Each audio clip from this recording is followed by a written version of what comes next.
My audio is fine, your audio is fine, Yeah, right? yeah. Your audio is fine. I mean, my audio is okay, right? There's no leak or anything of like other No, no. sound and everything. This is not Perfect. Archie's. Yes.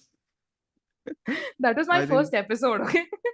I know in which my audio was a disaster. So again, there's so many evidences I'm getting now that episodes without me, episodes in which my audio leaks are the ones which are doing well. I'm like, क्या करूं मैं इसमें भी कुछ ऐसा घुसाना पड़ेगा in which essentially I mess up somehow. I mean, I mess up every episode because as Varun will tell you, my pronunciations and I'm a Oh God. I'm human. I'm not a What is robot that? like What you. is that place that you mispronounced? Oh my God, Uh, Jabalpur and Jabalpur. Yes.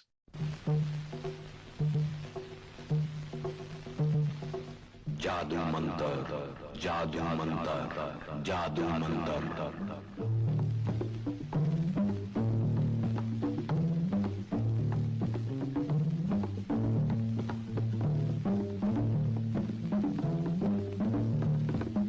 You are going into the future.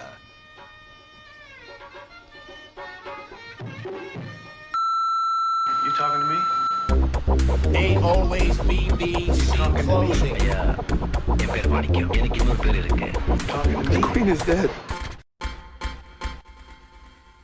Hello. Welcome to a very special episode, which, like all our special episodes, has been in the making for a long time.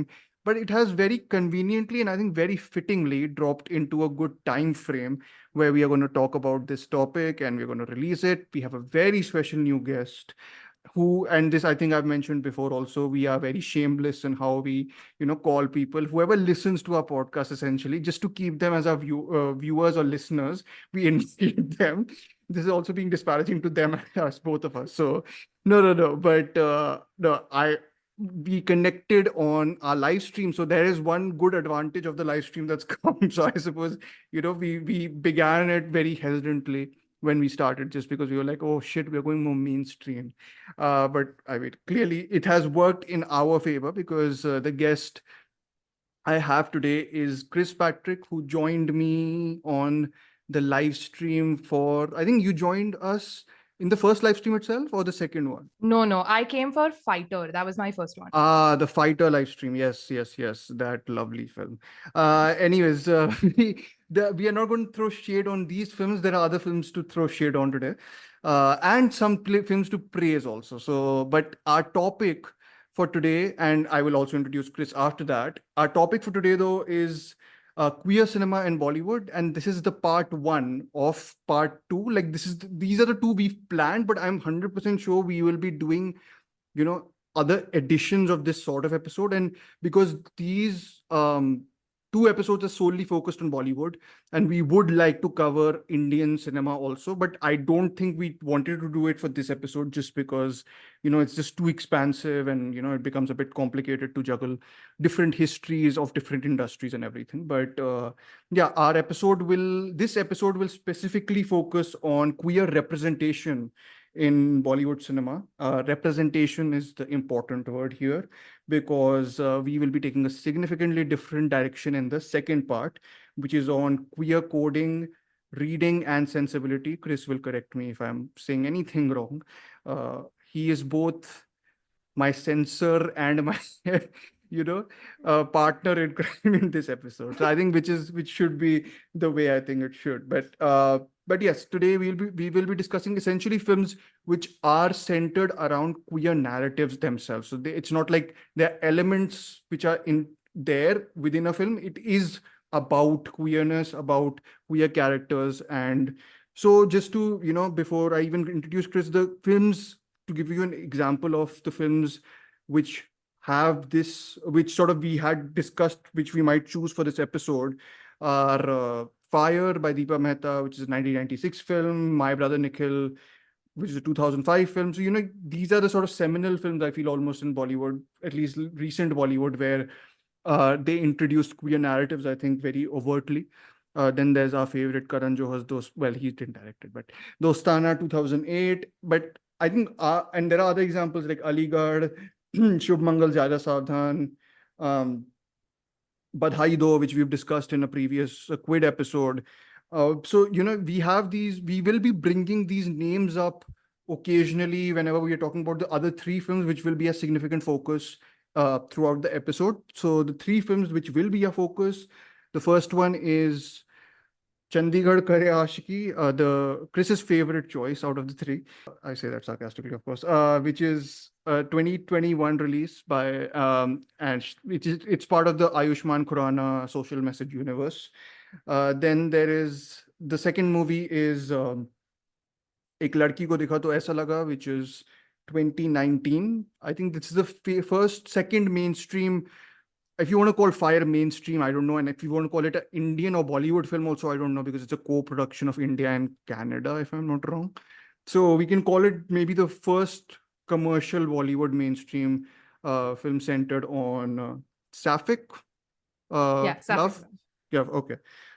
Thank you. Point to me, I suppose. I'm being this is our whole, whatever knowledge I have gained in bits and pieces. I think we needed a Hindal for this episode to be the censor, actually, for me. Anyways, I think I'm generally, I'll be nice. And if I'm wrong, Chris will correct me.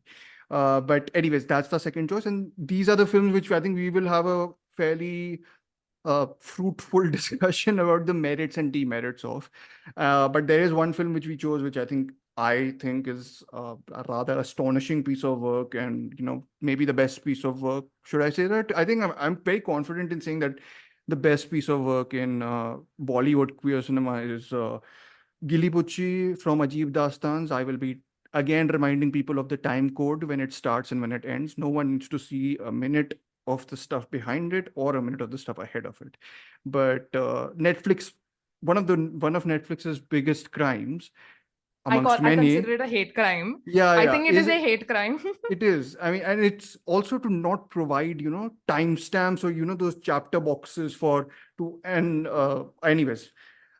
It's a fairly popular film. I think whenever it came, everyone praised it so much. It got such a great reception. But yeah, I think we are going to add to the praises. We've briefly discussed it in our favorites before, but this will be a much more sort of in-depth discussion about the themes, about the character work, the drama, and how you can actually do something which feels both accessible to a general audience, but also contains just multitudes of layers and everything, and it feels just a terrific work. We will share this to Neeraj Ghav, I suppose, and Konkana Sen Sharma and Aditi Rao Haidari, who we discussed last in Hira Mandi. Anyways, we will be. Before any of this though, I will be introducing Chris.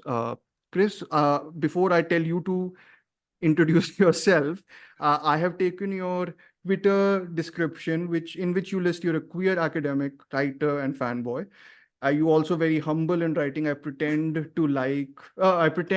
like I have smart things to say about film, fandom, and politics. It's not pretend. He does have smart things to say about film, fandom, and politics. And for that reason, I will be linking a lot of the Twitter threads, especially that Chris has done on a lot of Bollywood films, especially SRK films. Our love for SRK is definitely there. SRK and Kejo we can credit, I suppose, in one way. Sorry, Amartya and Varun, if you're listening. But anyways, Chris, introduce yourself more. I think better you introduce yourself. I think in the specific fields of study you want to focus on, have focused on, and yeah, I think that's about it. Sorry, I've rambled a lot. No. So hi, my name is Chris. My pronouns are he, him, and I'm an academic. I'm currently doing my research generally in the field of feminist studies with a particular focus on gender and queer studies. I'm not a lot of the people who come on the show are like film critics and all. Not my background.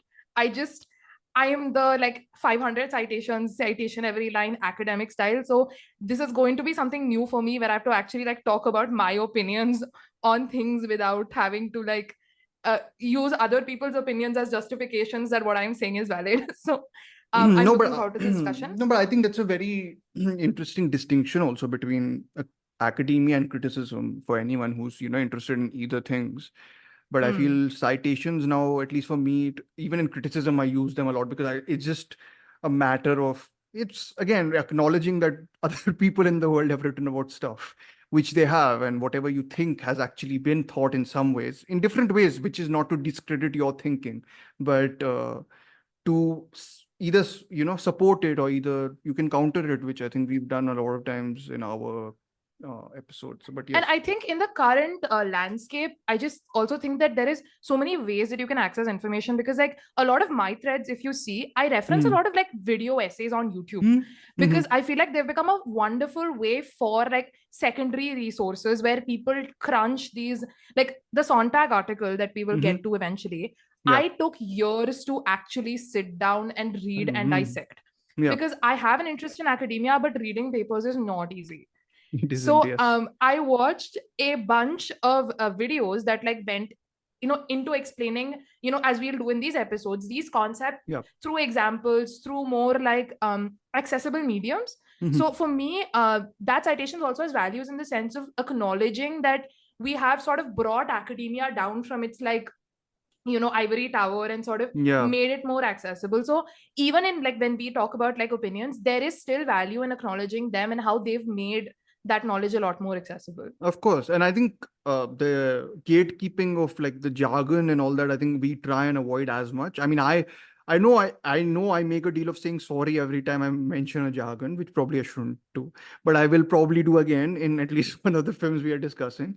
But no, I think that's a very great point. I think just in general terms of, and I think video essays hold a great value in one sense. I mean, I know it's easy to look down upon them as people who are writing and not you know creating videos, and there are certain examples as to why one medium is better than the other, and in some ways creating video essays will get at uh, deducing cinematic stuff much better than writing I think ever can.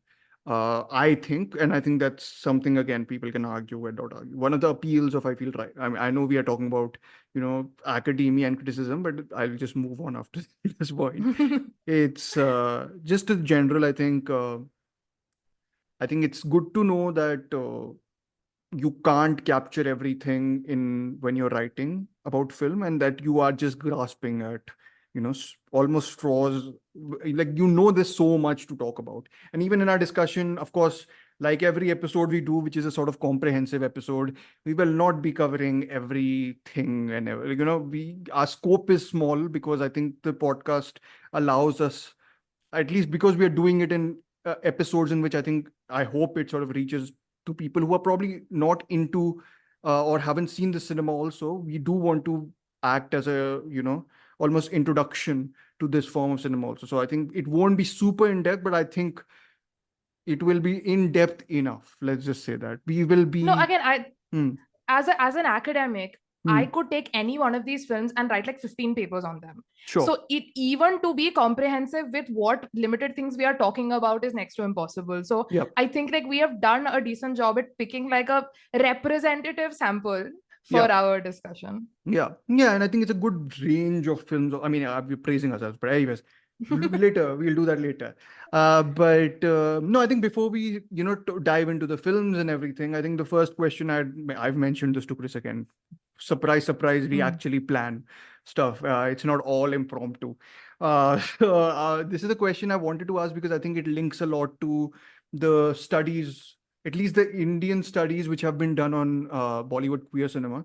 I'll cite the two main articles which I had read at least. One of them was Gender Minority and its Changing Portrayal in Bollywood Films by Ankita Chaudhary. This is 2019. And then one of the other one is Indian Cinema and Queer Gaze Presentation of LGBTQ plus in Bollywood, which is by Neha Jain in 2022.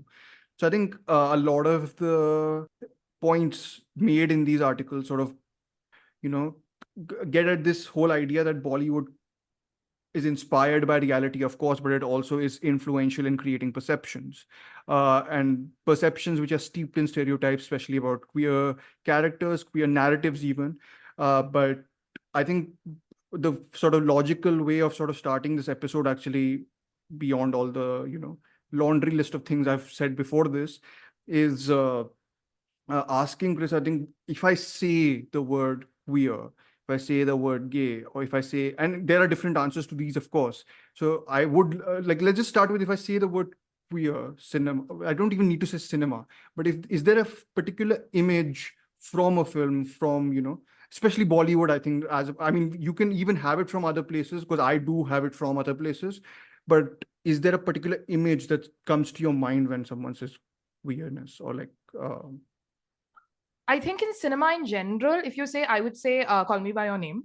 I sure, think just because I avoided queer cinema like the plague okay, for many years. Hmm. When you sort of dealing with your own identity, it becomes a Mhm. bit too much. Yeah, But that was like the first one that like really got me into like queer cinema as in general.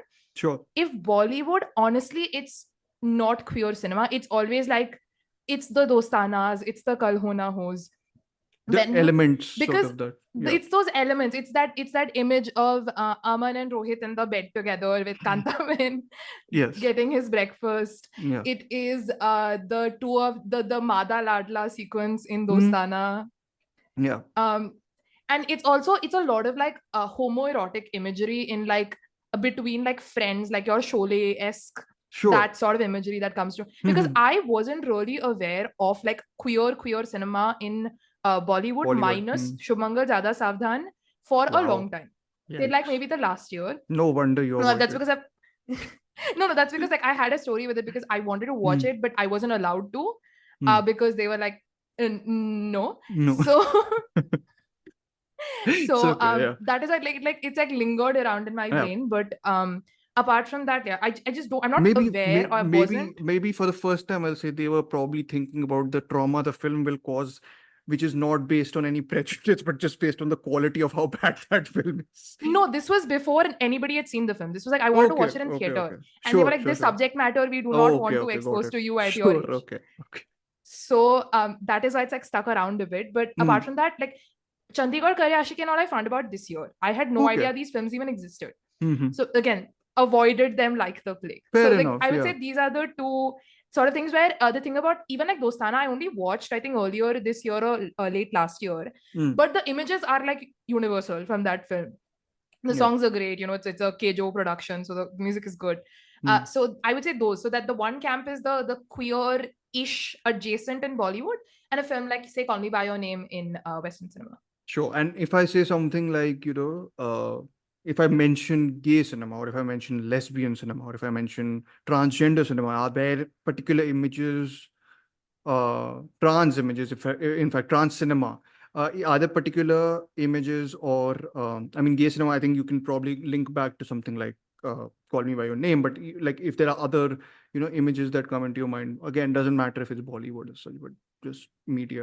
Honestly, in the West, again, like with like English cinema, I haven't honestly seen that. It's actually not a film. The thing that comes to my mind is Euphoria, with Hunter Okay. Schafer's character. Mm-hmm. Because that was like the one time where I found it, like the season, I genuinely like season 1 of Euphoria. I have think not seen it, so I connects. will not judge you. Don't worry. No, Yeah. I got judged plenty today only for Achha. this thing. But I think as someone who's Gen Z, it Yeah. connects at least on an emotional level. Obviously, not in the literal like Yeah, what yeah. is being shown, but it captures that sort of emotional turbulence of being Gen Z. Sure. I've heard a lot So, of praise for her whenever I've Oh, yeah. read about this. I've heard, is she, they? She. Hunter I Schafer? think it's she, her. Okay. I'm not sure. So I'm, again, Hunter Schafer, Yeah, I've yeah. never seen any thing in, actually. So yeah. Anyways, yeah, you're Yeah. continuing with Euphoria, yeah. So I would say Hunter Schafer and Euphoria is the one that like comes to my mind immediately. Also, the film Boys Don't Cry, that one like hit me really hard. Okay. Again, as someone who's transmasculine, that one was that was a lot. In Bollywood, honestly, I think it's those bad Johnny Lever as transgender bits in some old like 90s cinema. Like I forget which one, but one Shah Rukh Khan film. It's not Ramjani, it's something around that era. Okay. I did like a whole Shah Rukh Khan binge last year when I watched all his films, but there's one in which he does those bits. And then it is oh god, I lost what I was thinking, but yeah, that was one. And Gangubai Kathiawadi. There is a third gender character in that, which I was not the happiest with the way that SLV That sort of dealt with. Vijay Ras, please? Yeah, Vijay Ras. Yes. No, was it Vijay Ras or someone else? I forget. think it was Um, Vijay Raj, if I'm not wrong. I mean, I think it was, but again, I don't remember yeah. that film much. So yeah, We have had this discussion before. I'm not about a big SLB fan SLB. in Yes, general. yes, yes. Yeah. Hmm. Yeah, so it's either those like absolute caricatures, or Hmm. it is something like Gangubai, where it was like Sure. actually like they are a character in the film and Sure. not just like comic Well, relief or I whatever. can only hope that some of the recommendations I have made have hopefully changed images in terms of that. So, and to be honest, we before actually even we didn't discuss one of the films which we are planning to do as an extra to this whole thing, which Chris just saw recently, and I'm glad he loved it. But anyways, I think for me, it's generally like if someone mentions queer cinema, at least now it will probably be something like Beau Travail by Claire Denis. But if not that, like I think when someone mentions lesbian cinema, whatever you would say, like in that sense, I feel Carol is the one that pops into my head immediately. And I think one of the films which we are talking about, Geeli Pucchi, uh, in when people talk about same-sex relationships in many ways. And I think queer cinema in general, I have a weird way of associating because I remember because I'm a sucker for romantic films also and melodramas, romance melodramas, any case. So I went through a phase, I think in 2018, 2019, where I was like, why are queer romances so much more romantic? Like, I was thinking, like, I suppose part of the problem, there is a part of a problem in then also saying that the reason they are is because there's more societal obstacles to pass through. There's more longing involved. I feel longing is a big thing in romance, which I think sometimes films don't, when it's a heterosexual couple or, like I like take something, for example, like Love Aajkal 2009, not the new one. The Even in that, when you have to do the longing, of course, the song does the longing for you, which is Duriya sung by Mohit Chauhan, lovely song. But there is, I mean, like we talk about something like Brokeback Mountain or, even Moonlight. I mean, the longing in Moonlight is something else. Like it's just this desire that feels unfulfilled and just this whole idea of, and there's also this whole thing which we will get to with the why can't it be fulfilled? That's the whole underlying thing to it. And I feel whenever someone mentions queer cinema, to me it's that, but there's also, and I think we will be discussing this element of it a little bit here, then a little bit, of course, in the next episode we have done. It is somewhat also to do with aesthetics, I feel. When you talk about queer cinema, I think, and this is where I'll bring up the article which I had read once in 2018 by Carl E. Young, I think. He wrote for The Vulture, uh, and it addresses sort of queer cinema representation in Hollywood at during that phase when a lot of LGBTQI plus movies were sort of getting pumped out in the mainstream. And he, as most lovers of cinema like to do, and I'm not disparaging him, I think he's generally a very sound writer. And I mean this whole article is written super persuasively. I'll link it in the description. But he argues about this whole idea that you know queer cinema nowadays in the mainstream has become sort of, should I say vanilla, or should I say it's become heterosexual in the aesthetic sense, like it's almost The term is heteronormative. It's heteronormative. become Okay. heteronormative. Also, just one thing, Sure. before you go on, because I think it's Hmm. relevant here, is the Sure. reason why queer cinema tends to feel more romantic is Hmm. because you don't have to justify heterosexuality. It's the hot person sees hot person, they get Ah. attracted, they fall in love. Hmm. In even if you don't have the societal aspect, Hmm. even in queer cinema, I think mine is the only example which brings up in the that brings up in the Vulture article, which is Love, Simon, which is a film I have my issues with. Hmm.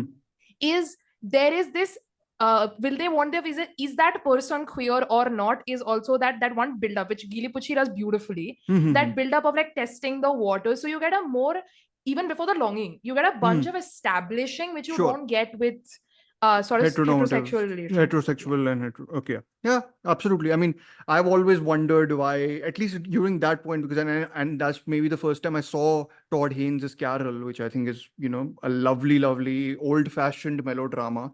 And it's also speaks to, but it's weird, right? Because I think one of the persons he cites in his article is Todd Haynes speaking in 1995 during a time when he made a film called Safe.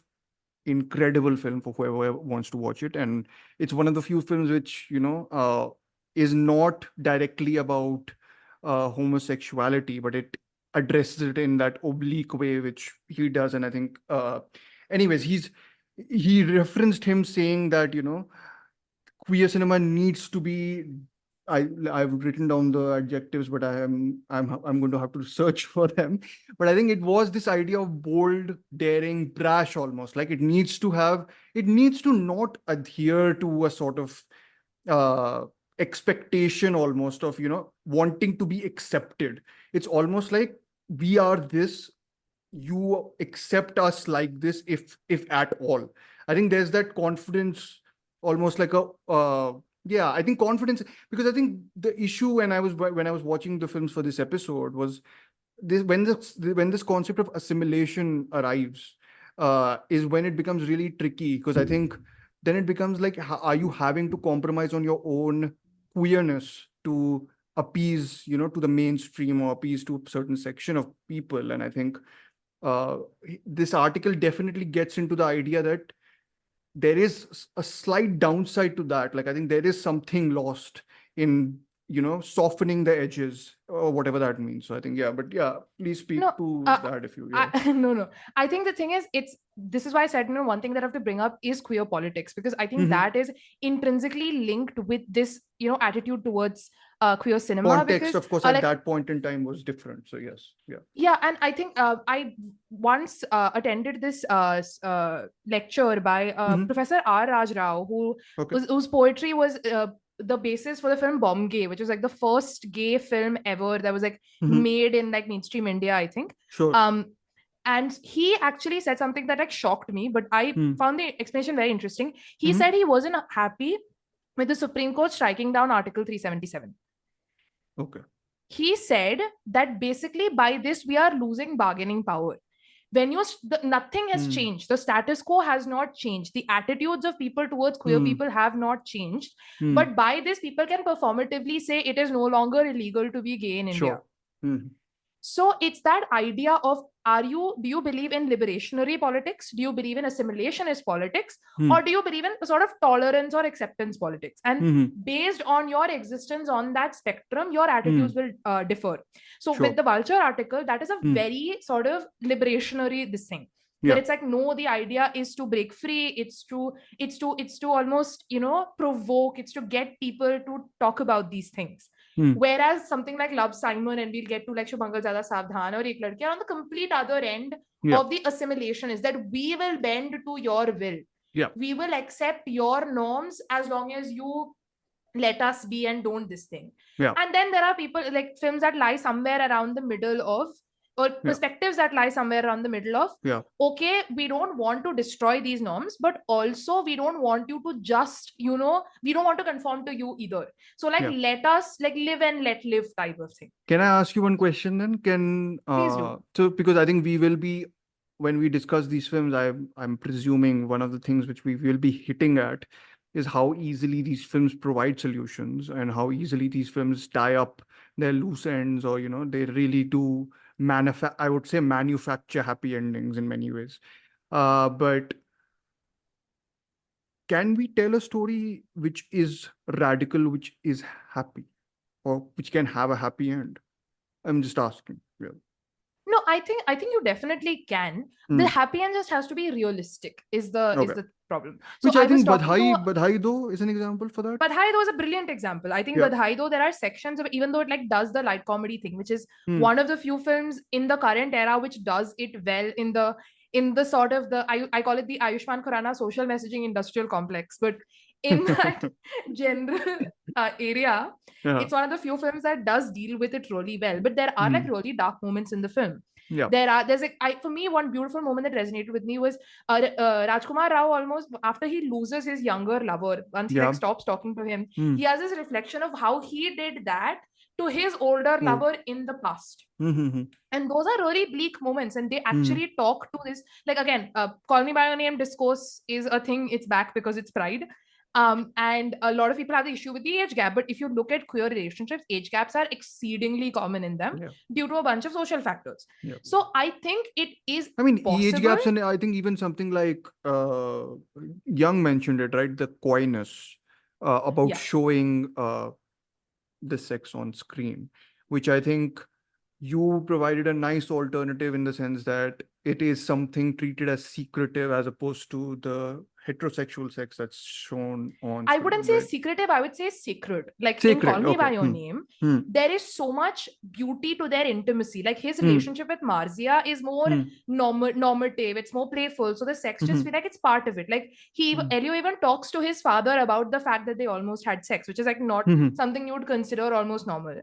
Yeah. But his relationship with Oliver is just so fragile and so almost sacred. They're like, it is intrusive for us to look into what Sure. is going on between them. Yeah. That was my Yeah, no, that's a great point to make. I mean, a lot of filmmakers do this also. Like, I mean, whoever's seen Taxi, this is a different context, but in Taxi Driver, for example, the camera moves away when the person's talking on the phone because it can't bear to see how pathetically painful his confession to his quote unquote lover is at that point. So again, and I think that's a fair. Again, I need to your love for Call Me by Your Name has definitely pushed me to rewatch it.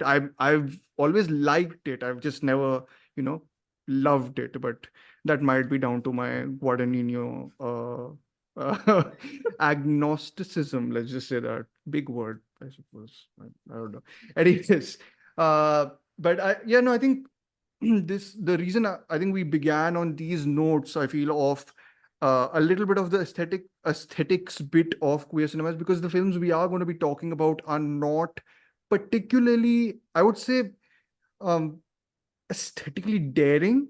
I think all of them, even the three of them, which we are going to be praising, because I mean there are much louder, brasher, or whatever you want to say, aggressive directors which sort of communicate their brand of cinema. And I think these films are very much in keeping with civility, I suppose, or heteronormative civility, at least in the sense that, you know, these are films which you can show to your parents and they will not object. Let's just say that.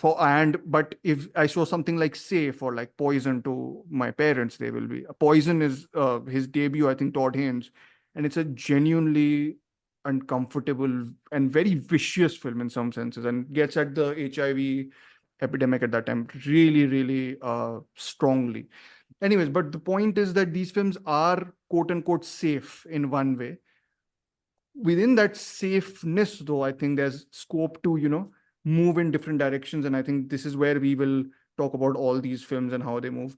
And I think before we just dive into them, I just want to put an asterisk.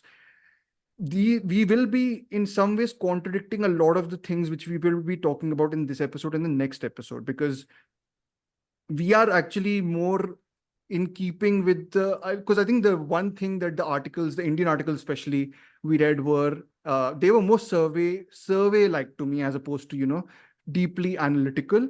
And that's a perfectly good approach, and, you know, that's a way of looking at cinema. But I think one of the things that was striking, and I messaged Chris yesterday saying I will lose my mind if I read the word realistic depiction once more, because I think this quest for realism is so, you know, I think self-defeating. And I think it's the weird thing where what they mean by realism is to put it into a box. To me, like, it's a weird thing. You just restrict it to one. And I think before we can move on to the particular films, I think the trend in depiction is of two extremes, I think, in mainstream cinema, right? That's the whole accusation level that your Dostanas and your whatever, Kalhona Ho also, I think. And even, and listen, there are some, like, in the third gender representation in particular throughout Bollywood has just been, you know, abysmal. If you want to look at the examples where it begins and where it ends, I basically wrote that I get what they're getting at, but they're also doing the mistake, in my opinion at least, of saying that either we want our queer characters to be saintly, entirely saintly, who have enough agency to rise up to the system. Like they want only one narrative in one sense. And I understand because there's a shortage in supply of that narrative, you would want that. But to say that there is no other way to, tell this story, I'm also like, aren't you just positioning one type of film then that can one narrative that can succeed? But again, I'm speaking as someone who doesn't belong to the community, and I feel, I feel very strange making that complaint, because I was reading something on Chandigarh Kare Aashiqui also, and someone mentioned something about, because I thought the depiction of transphobia in the film, like whatever abuses and everything that the film sort of shows in the film, I thought were a fair enough representation of how ugly society is, or like maybe a tempered down even. Let's not just fair, like, but it is fairly indicative of the way people do speak about a certain community. So I thought it wasn't a problem in that sense, but I was reading someone else's thing and they did find it a problem. And I think a lot of times it becomes this case of, can you show something uglier in many senses, not just about the queer person themselves. I mean, we will be talking about Geeli Pucchi, in which there's no ugliness to it, but there is a dimension to it which pushes into antagonism or antagonist category, at least, as opposed to the films we'll be talking about, which are very similar. Yeah, I have like two these things to it. The number one thing Yeah. is, I think Amartya had reposted it a while back. It was a Greta Gerwig quote about like, the more you try to make a narrative universal, the less emotionally people will be able to connect with it. Like, Sure. I think the beauty of Geeli Pucchi is that it's such a specific story that it speaks to the queer experience because of its specificities. Sure. That you might not be able to relate to the entire narrative, but you're able to relate to threads of it. Whereas in something like Chandigarh and in Shubh Mangal and Ek Ladki, they are trying to flatten the nuance so much that it ends up catering to no one. Sure. That is the one thing. The other idea of depicting the ugly is, I was watching a video the other day. It was about the need for bad gay representation in the idea of, it's like the My Name is Khan issue, which we have had plenty of discussions on, where we need to have gay characters who are just bad people. Because, you can't have in this idea that, like you said, the saintly thing, where it becomes so much that these characters are perfect, that their only quote unquote flaw is their queerness. Yeah. I mean, it's also just like robbing them. Like, it's just like that, robbing them of diamond. Like this, again, I have an issue when this happens, even when you have, and this is not the same thing, but like, films have this ability to do this when suppose I'm making a film about a Muslim minority, for example. The tendency a lot of times with the filmmaker will be ki wo to bilkul hi sahi hai, and hum bilkul hi not bilkul, actually we are the more complicated one. We are the ones who can change, we are the ones who can move around, but they will be one. I'm like, if someone oppresses or makes a mockery out of someone so much, there has to be a side of them that will, irk, and like, get up and maybe join a different side, which I think is, again, I know Geeli Pucchi keeps on coming back to it, but it is something that goes and, does that. It's this idea that if a society oppresses someone, they are smart enough, at least, to learn how to learn the rules of society in many ways, right? Like it's, yeah, and I think it's a discussion that also came. I was listening to your episode about RMN and Old Oak. I think it's something that came up there as well. But yeah, I agree that in this idea of, again, it also boxes in that idea that again, so I know you disagree with the idea that cinema directly affects people's opinions on things that much. Like, you don't like to think of audiences as extremely passive in general. let me just slightly asterisk that. I think this is also to do with my perception of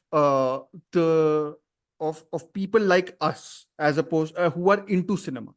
It does affect people who do watch cinema passively and subconsciously, and I'm sure I have whatever issues I've had in terms of body image, etc., have been brought out of, unfortunately, the films I've also consumed. So there is a definite impact. It's just that I think film theory sometimes treats audiences almost like mannequins or models, which we are not. So yeah. which So no one while did. I get that, my only this thing is, again, and I've read, I can give you citations. I've read a lot into No, this you because don't need to prove this was anything. It's okay. It's no, okay. this was like my this is like an area of research that was my first paper that I did. Sure. The problem in, like, as I mentioned earlier, like before we started recording, this idea of erasure, like Yeah. queer people aren't just oppressed, they're erased.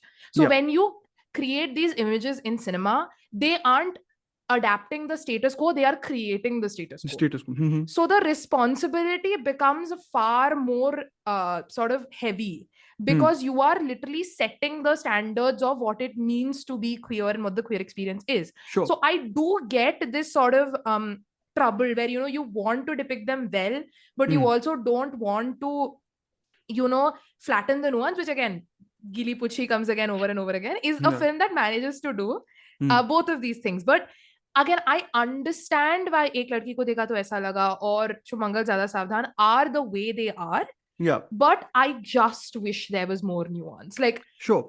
I don't want to be essentialist by saying a queer writer would fix this, because Ek Ladki was written by partly by a trans woman. Yeah. But so I don't want to be essentialist. I think cishet people can write brilliant queer cinema.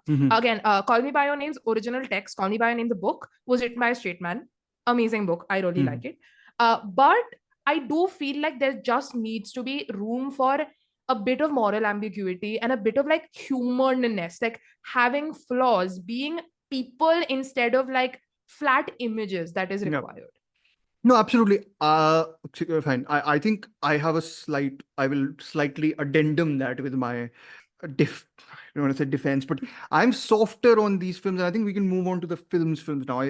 Unless I'm missing something, which I think I've covered everything, but I realize that, you know, if I sit down and read what the notes I've made here, I will basically be providing about 10 minutes of gaps in the middle of our conversation.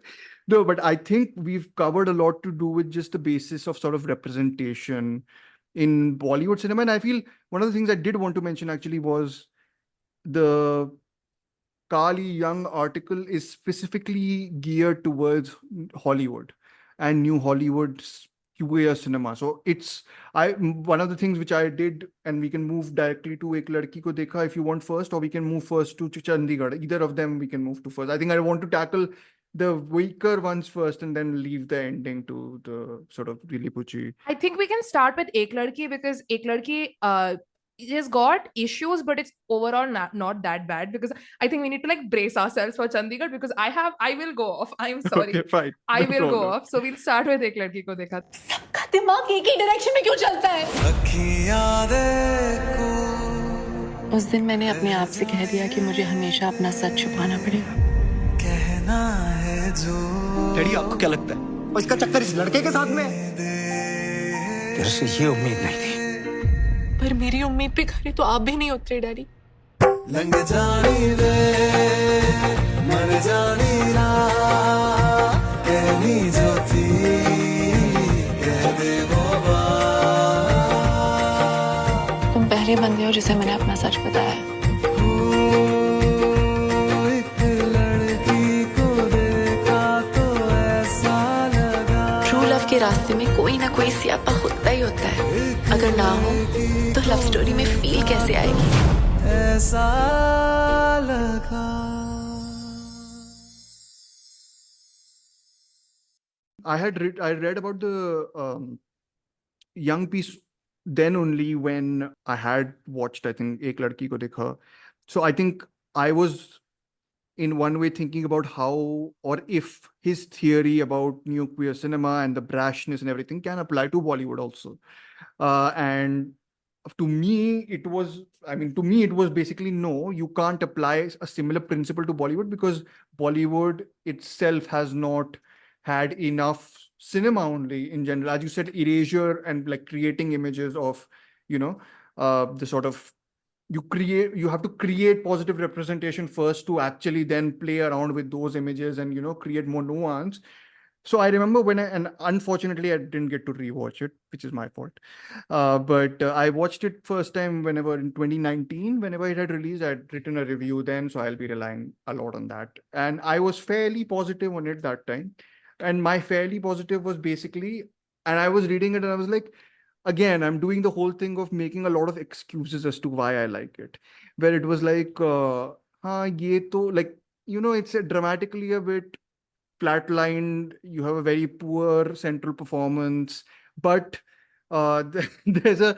But I think the simple thing and the reason why Ek Ladki Ko Dekha To, and it didn't do that well at the box office, I think, at that time. And it's just to mention the credits. It's produced by Dhruv Chopra. Ek Ladki Ko Dekha To Aisa Laga is borrowed, and I think quite smartly borrowed from 1942, A Love Story, and how they've repurposed the lyrics of that to, not, I would say, so this is the whole integration and integration and assimilation bit of it, where I'm just like, the thing I like about Ek Ladki Ko Dekha To Aisa Laga is its ability to make established norms and codes feel like they fit the other context of queerness very naturally.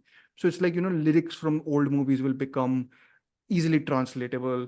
The template of the Bollywood 90s or 80s romance essentially would easily become transplanted into a queer love story, and the imagery might remain the same, but you have. So again, to me, a lot of the triumphs of the film were based on this idea that, you are redefining or at least accommodating that one set imagery of something with a new form of imagery. And I'm like, good to you for doing that, in the sense that it's a simple thing to do, but it's also done, I think, sensitively enough. And I think the film, if I remember correctly, and you'll have I'm relying on you to, fill in the specific gaps here.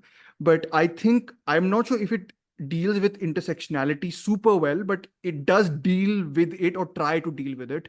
I think with the character Rajkumar Rao, who's a Muslim character, I think, and the first half positions or like hides the queer romance by positioning the conflict as a religious sort of romance, right? So and then after that, wo reveal happens, or whatever you would call it. But yeah, I have another thing to say about that. But anyways, my point was mainly that I did, rather than buying the romance, I bought a lot of the stuff around the romance, and just the simple thing of repurposing or redefining imagery that has been set in stone into something which was flexible. Let's just say that. So yeah.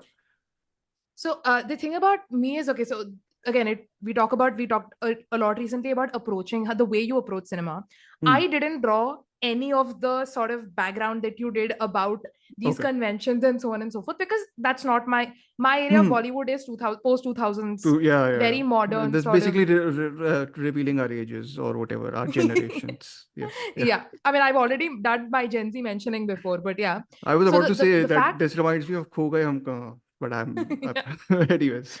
So because of that, I sort of saw it as just a text more than a text in a context. I saw it more as a text in a social context than in a film context. Sure. So in that way, for me, Ek Ladki Ko Dekha, the problem is that there are fundamental assumptions in that film that don't work.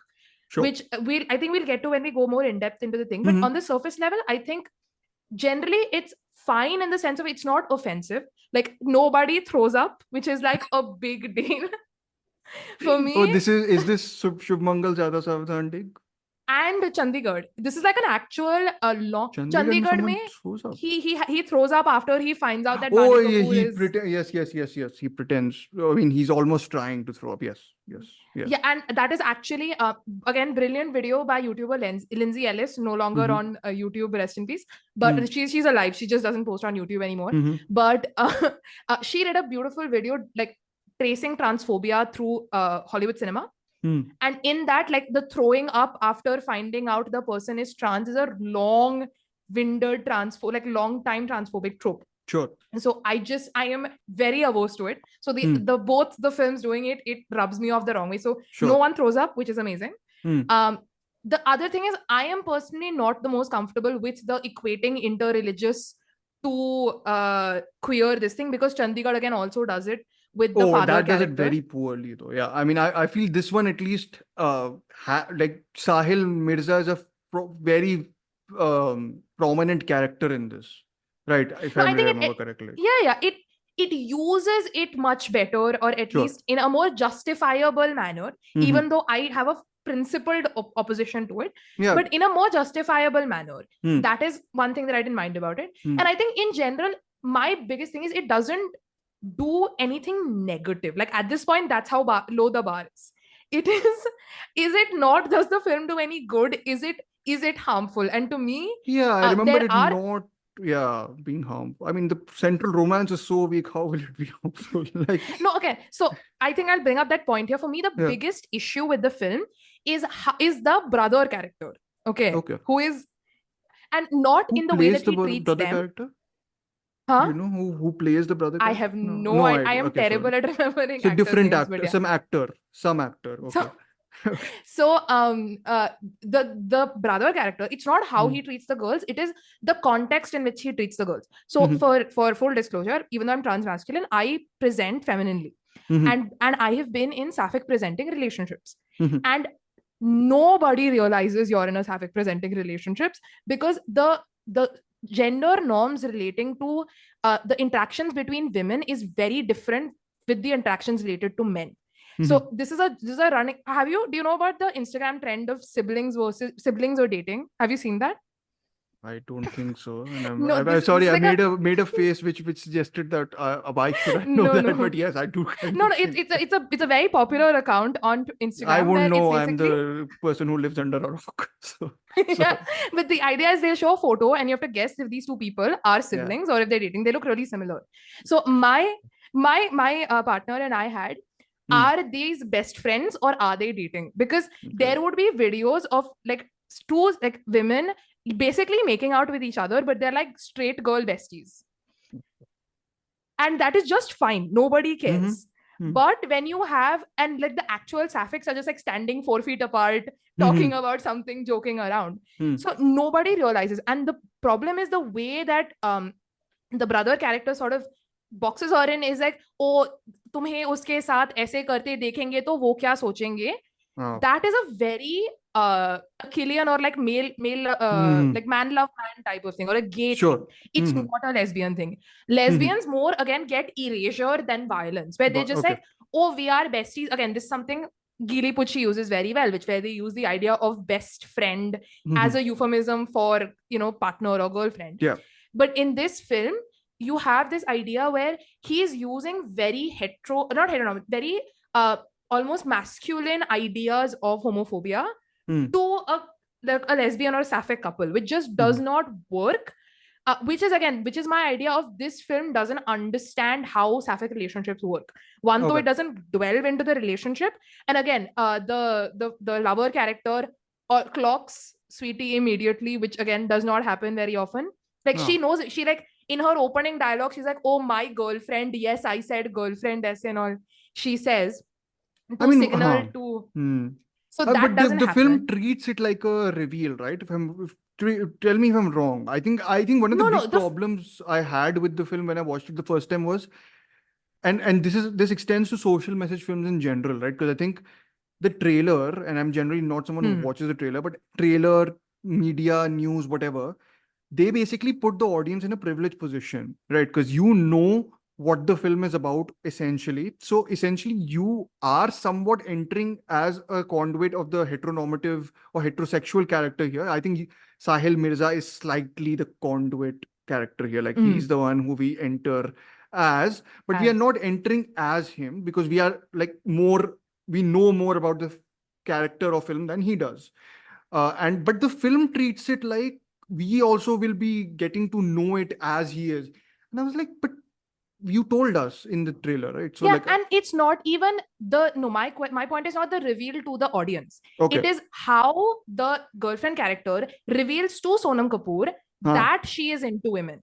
It's a very first time they meet, first conversation they have, the reveal is done. Does this happen in the flashback thing later on? Yeah, it happens in the flashback at the wedding, where she first tries to get her to be with her brother, but then she realizes the discomfort and then is I have zero memory. I have zero memory of the romance only because I genuinely. So I'm sorry, but Sonam Kapoor just. No, it's the before the Goodnal Ishq Mitha wala number and all of that. So basically, she just says it that I have I've had girlfriends. In the first conversation, the first time they're talking, the first time they're meeting, which again, there undoubtedly scenarios where this does happen. Yeah. But if you're trying to do a representation, you have to pick up the specificities. Yeah. This is not a common specificity that just it took me out. It's like, okay, Sure. you are making a lesbian film instead of telling a story, which is like my biggest problem with these films, where the representation is in heavy quotes is the thing. It's not about just telling a story. It's about it's not a marriage doing, of story and social message. It's a social message over story thing, right? Sort of like that. Absolutely. Yeah. So that is my like fundamental issue with that film, where it's not bad. And again, the ending is, I have plenty of issues with the Anil Kapoor acceptance bit where he like finally accepts Sweetie. Okay. This is through the play. Remind me. So they do the play, and then they have the child Sweetie like banging against like a glass box, you know, saying "Papa, mujhe nikalo yahan se," and he gets this like love for his daughter, and he's like, oh, okay, no, whatever you are, I'll accept you that way type of thing, which I have issues with, which I'll get to. But before that also, the fundamental thing, it doesn't realize what it means to be a sapphic in society. Is my sort of fundamental issue. As a film to give to straight audiences, it's all right. I have no problems. It's accessible enough that you will get maybe a tiny bit of empathy if you haven't been completely converted. It's not converting anyone. If you're on the fence, it will sort of nudge you in a general direction. But I think there is that, for me at least, there is that fundamental disconnect. So that's where I come Fair enough. I mean, again, my memory is honestly quite hazy. I do remember. I mean, Rajkumar Rao in these modes is generally very good. So I think you also really liked him in this, right? I think if I'm not wrong. I remember liking Juhi Chawla also, but then I am a Juhi Chawla I fan, have literally Juhi Chawla with like hearts surrounded. Okay, with your notes. I love Juhi Chawla. Yeah. And I think there's a burgeoning romance between her and Balbir Anil also, Kapoor. right? Balbir is his name. Yeah. So I think I do remember those bits, but I think I remember liking, or at least appreciating, the idea of the play within a play, because it's it sort of harkens back to, it's very film theory. So which is where I was like, I'll mention the term which is called Mission Abeam, or Abeam. It's basically ABYME. So it's basically a film within a film, or play within a play, which sort of reflects back upon, and this is, let's just mention that movie because we love this. Om Shanti Om is basically all that. So you have that, so that, and I think in Ek Ladki Ko Dekha Toh Aisa Laga, it does it well, or did it well, at least from whatever I remember, in the sense that it sort of anticipates that people who are going to watch it will have a reaction which might be split. You know, the idea that some people will not accept it. Like I think there's that. So if we are talking about the whole nuance, and you know, it's going to convert everyone, and like in Chandigarh, Kare, the whole freaking gym hall is like clapping and all. I was like, okay, sure. But like, you know, in this, it has that key, you know, it isn't going to be accepted. We are certain about that by some people, but you can choose to see a dramatic reinterpretation of something that will reflect real life, and then sort of choose if to accept it or not accept it. And it gives you, the viewer, I think, enough. And I think, of course, the whole film has been working towards convincing you only, but it gives you the opportunity to still be a quote unquote hater. Like, I feel it's generous enough of the film to realize what response it might incite. And I think I remember being like, that's a neat touch to sort of, you know, put that film within a film, or play within a play idea, or play within a film idea, and then sort of use that as a way of anticipating audience response and how people might react to it. So again, it's almost a form of like lampshading. No, it's like, we know you're going to do this, so let us like do it ourselves. Type of thing. I feel when I watched it, at least I was like, I don't think it. I felt it was done in earnest, as opposed to, you know, as opposed to sort of a cynical response, almost, you know, that well, you guys are intolerant pricks. So I was like, it was almost like which they are, but the film was basically like, you know, no, but again, in that open sense, your eyes if you want to. Yeah. So in that sense, that brother's character, I also like that he doesn't accept them at the end. Like, Anil Kapoor has to tell him, like, you know, just, you know, F off, like, This is my daughter, I'm going to accept her whether or not Mhm. you like it. It Mm. does show that even your loved ones need not accept you. Which again, Anil Kapoor's turn, which if you don't mind, I'll bring that up now. Yeah, That please bring ending it up for me. because you are basically driving this film discussion because I have literally very few like hazy memories of Yeah, this film. so the problem is again, it's the Bollywood thing of ek monologue bol diya to sare problems khatam wala feeling, which has been Do a you huge issue in Bollywood in general. do you not think it's a bit resolved by the fact that it's done in a play? No, but the play that then thing translates into So the him monologue happens accepting. before the play? So there isn't really a monologue per se. Okay. It's that the play is representative of the monologue, Okay. which Sahil Mirza has a couple of dialogues. He plays the brother of Sweetie's lover in the play. Okay. Who like Sweetie is originally supposed to be betrothed to, but ends up falling in love with the sister instead. Mm-hmm. And so there is that bit of a back and forth there. That is like the representative monologue. But having that image, instead of the monologue, this has got that image where Sweetie is like trapped in this box and she's telling her father to like get me out of here.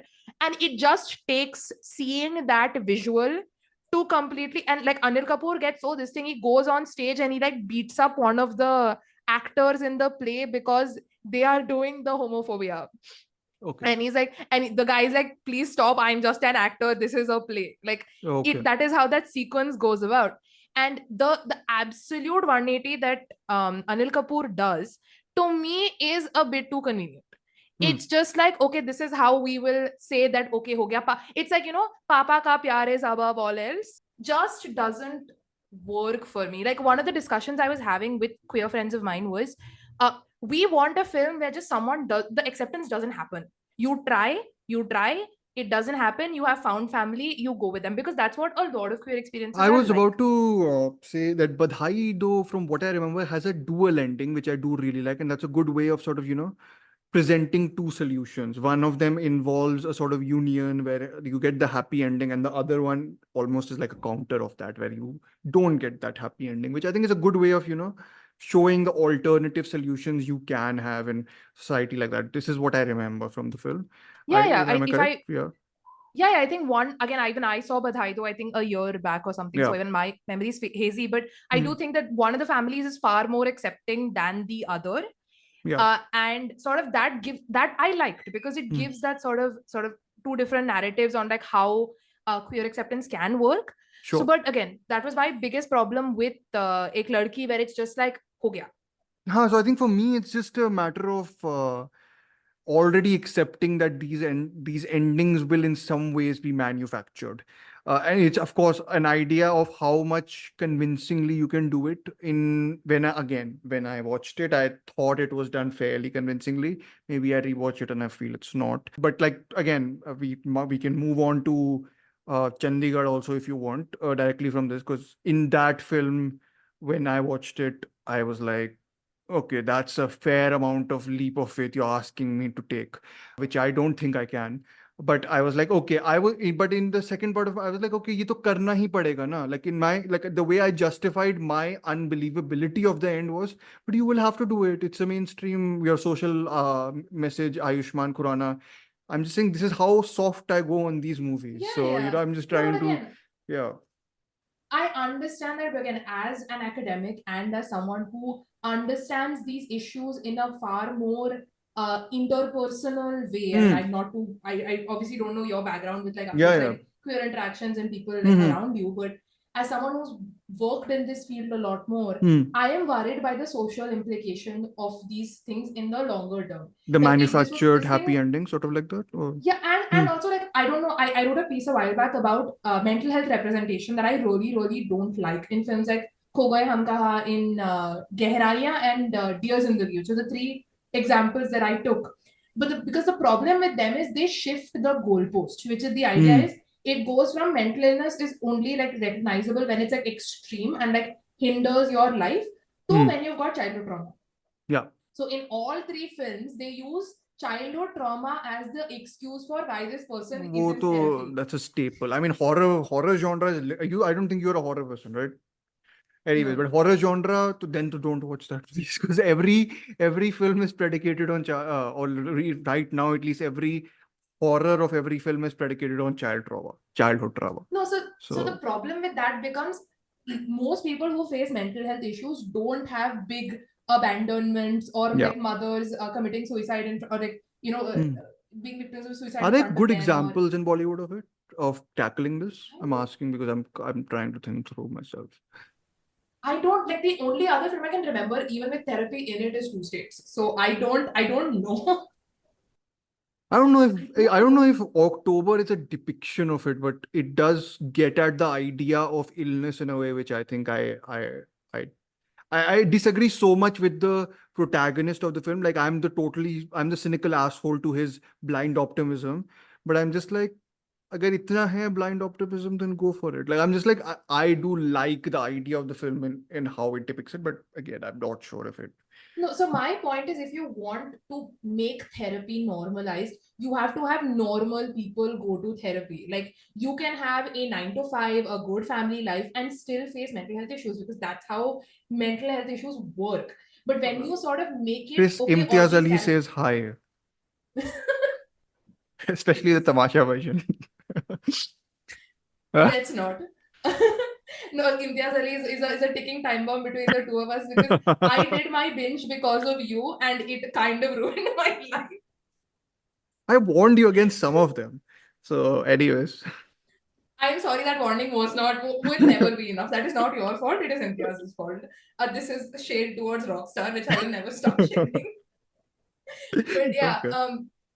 so when you shift the goalpost, it doesn't do what you think it does. So for me, the biggest problem with films like Ek Ladki Ko Dekha Toh Aisa Laga and Chandigarh Ka Aashiqui and Shubmangal Zyada Savdhan especially is the goalpost shifting. It doesn't do liberation, it just does ye bhi accept. It's just like pushing the ring of acceptability like just a little bit. But the problem is it throws the people outside of it under the bus. They're like, you are still not acceptable. As long as you fit in this slightly larger box, we are okay. वो assimilationist I think है थोड़ा नहीं actually वो ही है goal with all these films in many ways. Like it's like and yeah, which I think is a bit of a issue. Which I think a brilliant point here is my problem with bisexual erasure because having monosexual gays is actually really easy to deal with because they are an other that have nothing to do with you. So you can say उनको भी accept कर लो, हमें भी हम accept कर लेंगे. We can coexist but separately. But when you've got like bisexual people who actively hop on either side of the line, it becomes more difficult to deal with, I think, as subject matter. No, but I Which feel again, no, I was about to say कि are these basically the limitations of sort of mainstream cinema or like or melodrama actually, because I think melodrama does go for the sort of extremes or polar opposites, and you have to either collapse them or you either have to maintain them in many ways. Collapsing them can be done really effectively. I think, and this is a totally different subject matter, but something like Veer Zara does it for two different ends, of course. Like it doesn't tackle these subject matters at all, but whatever it does the collapsing of melodramatic extremes in a way where it does combine stuff as opposed to keeping them apart. But I'm trying to think, do you need a more a freer visual form, a more nuanced look at these things? Because the images and everything, and I know Beau Travail is very hard to take out of your mind when you talk about this stuff, but I'm like, the way in which you make something which is so free and so able to accommodate everything in a way which isn't condescending even, or like doesn't feel like you're just doing it for the sake of it. It's when you do sort of break off the shackles of even form. Like I feel like narrative itself has a certain burden it puts on to I think, putting people in boxes or whatever, defining them. So I don't know. I think it's an interesting question because I think in a way Bollywood has limited itself into the genres it is willing to do with queerness, and this is also an issue in Hollywood. I won't disagree with that, but like for me, a film like Khufia is something that does the sort of blending of genres that you wouldn't expect queerness to be in with the queerness really well. And your question of using mainstream genres, I don't think so, because again, Red, White and Royal Blue is a favorite film of mine. You said. And it is a romance between a gay man and a bisexual man. Okay. And there is a whole section where so in the book, which I know it's a bit controversial in the sense of some people really like it, some people don't. I really like the book. The characters are much younger. They're in their early 20s. Okay. And then just with the bisexual character, Alex, he's just figuring out his sexuality for the first time. Whereas in the movie, they sort of age them up. Okay. And so it's that this guy kind of knows he's into guys, but Sure. it is, am I into this particular guy? Which again, for those who don't know the premise of Red, White and Royal Blue, I think it's hilarious. Isn't it about two So presidents? It or is to the be son of the presidents? president of Okay. no, it is the son of the president of the United States, who's played by Uma Thurman, It's a good choice. who falls in love with the Prince of England. Yeah, I had heard about the premise and I was like, yeah, that's quite ridiculous. But of course, No, there's it's- appeal to it. Yeah, it's mindless, it's funny, and it's fun. That's Froth, the point. It's right. it's froth, and Hmm. queer cinema desperately needs froth. Like Yeah. so in that in the text of the film as well, Hmm. there is a part of where the character is sort of dealing with his sexuality because it's the first time he's with another man. Like Sure. in the sense of like consciously, like I want to be with this man instead of just like guys messing around type of no homo type of thing. Okay, yeah. So that uses a sort of mainstream genre of like a romance comedy to present a really nuanced bisexual character who is also a person of color. He's half Hispanic and someone who's in a political this thing. So I think you can do it, but it requires good writing and it requires an effort to sort of break norms. Again, this breaks the norm of not having either absolutely depressing or absolutely assimilationist and does something different. You don't have to break the forms norm itself, but more the genres norms. Got it. Which I assume you will say Abhishek Kapoor's Chandigarh Kare Aashiqui doesn't do.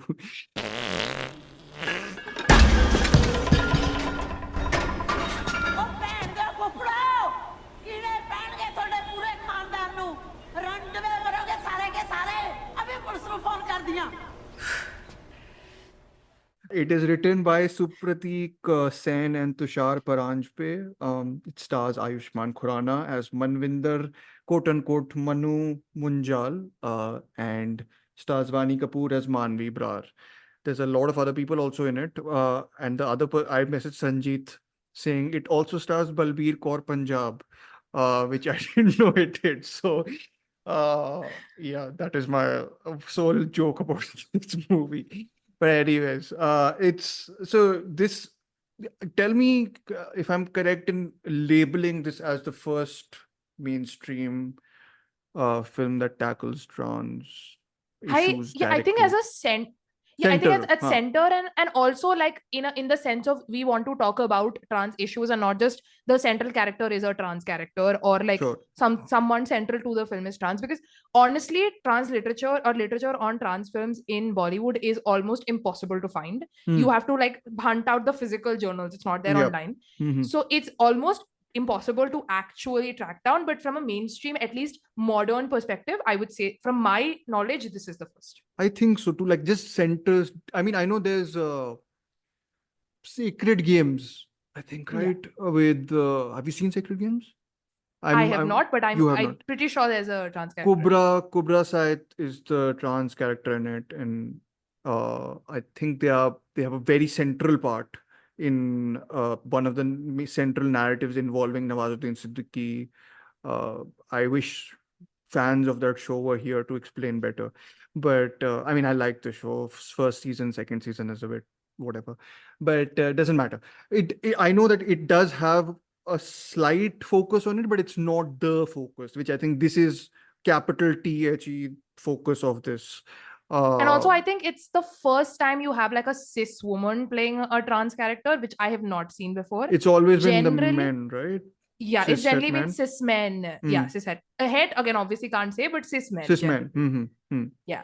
So yeah, I mean, I think what do I say? I'm trying to figure out how to position my argument as remotely, that I watched it this time with the knowledge and with the sort of expectation that this is going to be absolutely abysmal. You had warned me, Sanjeet had warned me, and I was like, okay, I mean, I'm sure braced for the worst. And I watched it in the first half passed, and I was like, don't see anything that bad in it. And then the second half happened, and I was like, okay, I understand the issues, but I still don't dislike it. So my response is very much, I mean, it was pleasant, which maybe is not the right response to have from a film like this. But I was like, I think I was a bit surprised by Vani Kapoor's performance.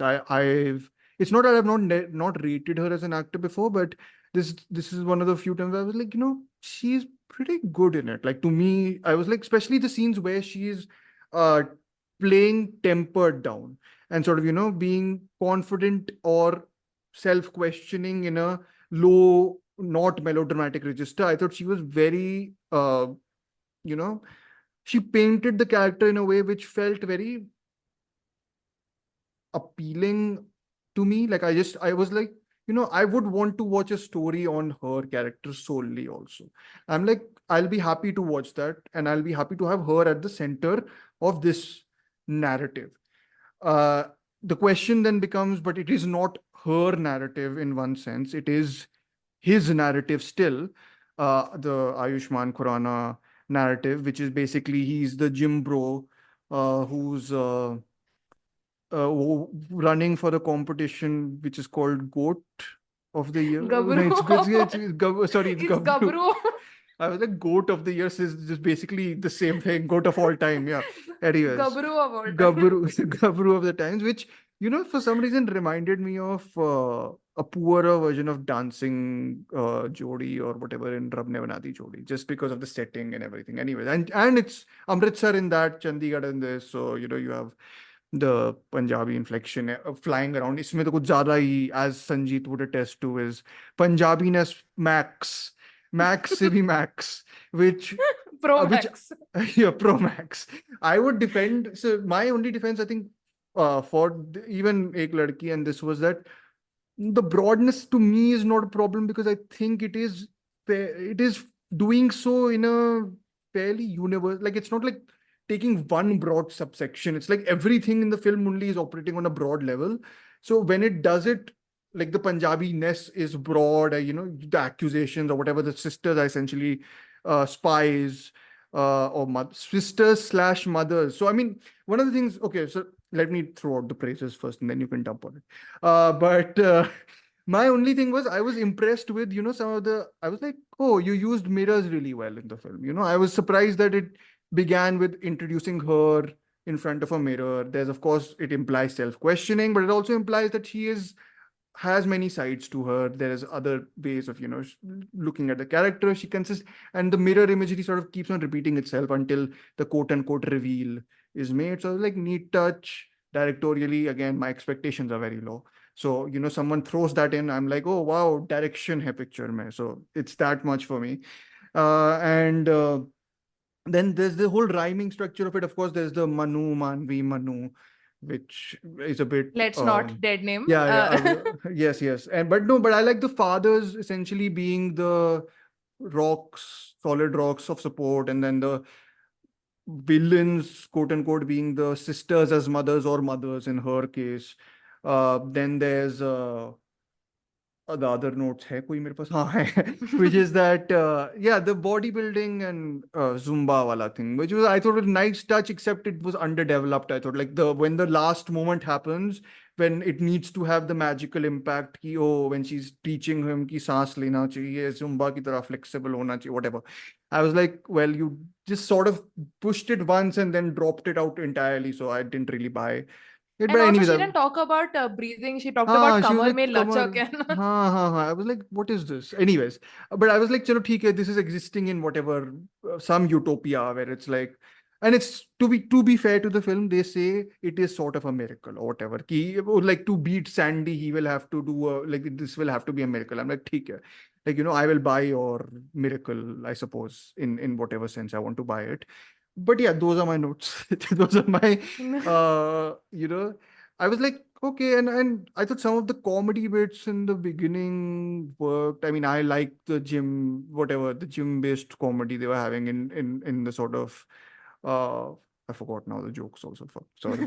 But uh, but no, there was some bits where I was like, theek hai, amiable, let's just say that. But when it of course loses its shit, it becomes a problem, I think, just mainly because I think Ayushmann Khurrana's performance, I think, is not super convincing. He's fine doing the sort of comedy shtick, more in the hyper manner, but I think he's less convincing when he has to actually play uh, horrible, vile, rude, etc., etc., etc. And the eventual transformation from that is also a bit whatever. And yeah, I think one of the things was miracle ending, as we had mentioned, and this lack of intersectionality is also a big sort of, you can take over, dump on it. I will try and defend points if I have Don't any to make me defend. that antagonistic No, also. no, but no, dump on it isn't like, I think there are fair enough reasons to dump on it. I see that, especially in the second half. First half I thought was very, like, after the first half ended, I was like, need to, like, I thought it was pretty decent. Like, I was like, this is one of the better, like, films in terms of the way it moves, in terms of the way the things are happening, the things line up and everything. But the second half happens, and I was like, yeah, I can see the issues sort of pouring in more and more and more and I think it also succumbs to being the issue with social issue films, where it becomes a sort of lecture after a point, and I'm just like tuned out. I'm just like, what do I do now? So yeah, no, go ahead. Yeah, so again, I think this film in isolation, again, to someone who isn't aware of actual trans issues or like the most pressing bits Yep. of the section, I think it's a perfectly fine film. I Mhm. think I personally find the twins and the sisters to be absolutely insufferable. Twins as in Uh, the gym twins. Gym twins. Okay. The gym twins and the sisters, I wanted to gouge my eyes out every time they were Okay. on So I screen. think this is, you shared the Sanjeet sentiment, I suppose, then here, because yeah. I think the Punjabiness, again, I know this is too much of a comparison, but like as a South Indian, I can understand Sanjeet's pain because Chennai Express exists. Okay. I know it's an extreme comparison, but to me, it was too much. Okay. Yeah. Hmm. Didn't work for me. Hmm. But okay, if you, Ek Ladki does the cultural Actually, thing, that's also semi-urban thing Punjabi, no? far It's, better. yeah, Yeah, it's but it does much it more far better. tempered, no? I think it's much more, yeah. Yeah. And also Juhi Chawla in that accent, in that look is iconic. I'm a Yes. big Juhi Chawla Yeah. fan. Yeah. Same. Okay. Hmm. But yeah, in Chandigarh, okay, so leave that all aside. I'm saying, in isolation, in a bubble, Hmm. I think it is a fairly middling, Hmm. barely competent, watchable, or let's not say barely competent, like acceptably competent film. You're I think trying. it I is. sense you're trying. Yeah. It's okay. Again, I actually rated this far better than most of Ah, I my was friends. surprised. I was surprised. I thought the way you described it to me, I was like, you probably like loathe it, like loathe in the sense of what loathe. Like, I'm trying to define what film you loathe. I mean, well, Bade Miyan Chote Miyan loathe, but yeah. Yeah, and Love Aajkal 2.0 loads. Fair enough. I mean, again, I can't deny the loathing for that. No, Yeah. okay. So the thing is, I dislike it more in retrospect than I dislike it while I'm watching it. Sure. Hmm. So that is the fun. So when I talk about it, I'm going to be much meaner to it. But as I am watching it, I don't hate it as much. So that Okay. is number one. So Hmm. in a bubble, it is a perfectly fine film. It is a standard Bollywood social message pushed out. The problem for me is the social context that the film exists in. Mhm. Now, again, if you look at India just as a country and our sort of population distribution of economic and like medical access and social access, most people fall under in poorer conditions. And thus, just like distributed trans people don't suddenly like aren't born more likely in richer environments. Yeah. Which means that there are more trans people who are particularly obviously here the focus is trans feminine people, and I'll get to the trans mask erasure separately, but they are likely to exist in extremely disadvantaged situations where they don't have access to transition resources, the ability to transition, to get legal recognition, so on and so forth. Manvi represents a percentage of what trans experiences in India are. This is not to say representing it is not important. These people who are in Mani's position also require representation. But my problem is this is the only representation that exists. So for me, I would have even been happy if the second trans character in the film got a bit of an arc. Maybe she found someone. Maybe she had any sort of conclusion. You know, she says she's a BA in English, but what does that mean? She's still on the street. Like, you know, and I think she's played by a trans actor, right? I think that was the other. I think so. I think that was the one of the I'm few not sure. things I was reading was that, you know, when you have someone playing the second role as a trans actor, like then why cast Pani Kapoor as you know? And so that is this is the first point. Like that, given the social context of trans people and trans feminine people in India, I find this film to be a bit too self-indulgent in the sort of leeway, the sort of excuses it takes to present a much more clean and sort of accessible image. That's number one. Second, two is casting Mani Kapoor. Now, again, I am not someone who's like, a person of an identity should play such characters. Like, this is a discussion that comes up a lot when it comes to queer roles. Again, actor in Red, White and Royal Blue, Nicholas Galitzine, one of my favorite actors. Straight guy, plays the best queer, some of the best queer characters you will ever see. And you know, that embody that queerness without being over the top and without being stereotypical. So I don't mean essentialism at all. But particularly when so much of the film is focused on her physicality, on her body, and even his confession to her has a lot to do with how much he enjoyed the intimacy with her. So when you're talking about a post-op trans woman, that a woman who's gone through surgery and all of that, you have this issue of, and also the other problem is the gaze of the film. Like, I think this film sexualizes her more than even like normal Bollywood films. Like, I don't see this much of a leering shot of a woman's backside. In normal Bollywood there was films. I saw it, but again, I think I mentioned to you that for me, again, this is me justifying it. The short choice in a way is that it does sort of reflect back later when it's sort of about the hypocrisy of the way they were leering and sort of, you know, doing all that, but then later their reaction sort of totally changes and twists and whatever. And I thought that in that context it made sense. Can the film exist without it? Absolutely.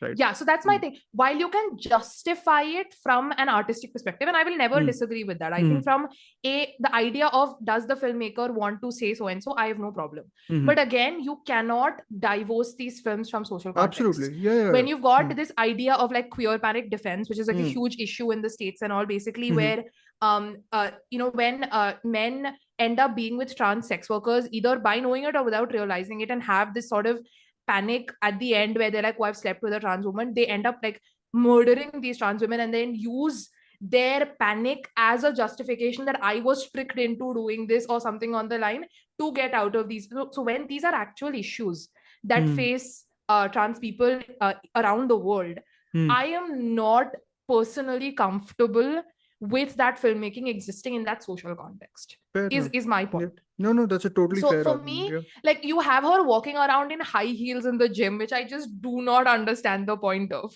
And again, she is such a woman. Like, so there's a term in trans communities called a doll, and a doll basically refers to a trans woman who is so feminine that it's almost going into that hyper femininity of being the epitome of womanhood, whatever you define that as. But she is not, except for that one scene, she's not particularly assertive with Manu.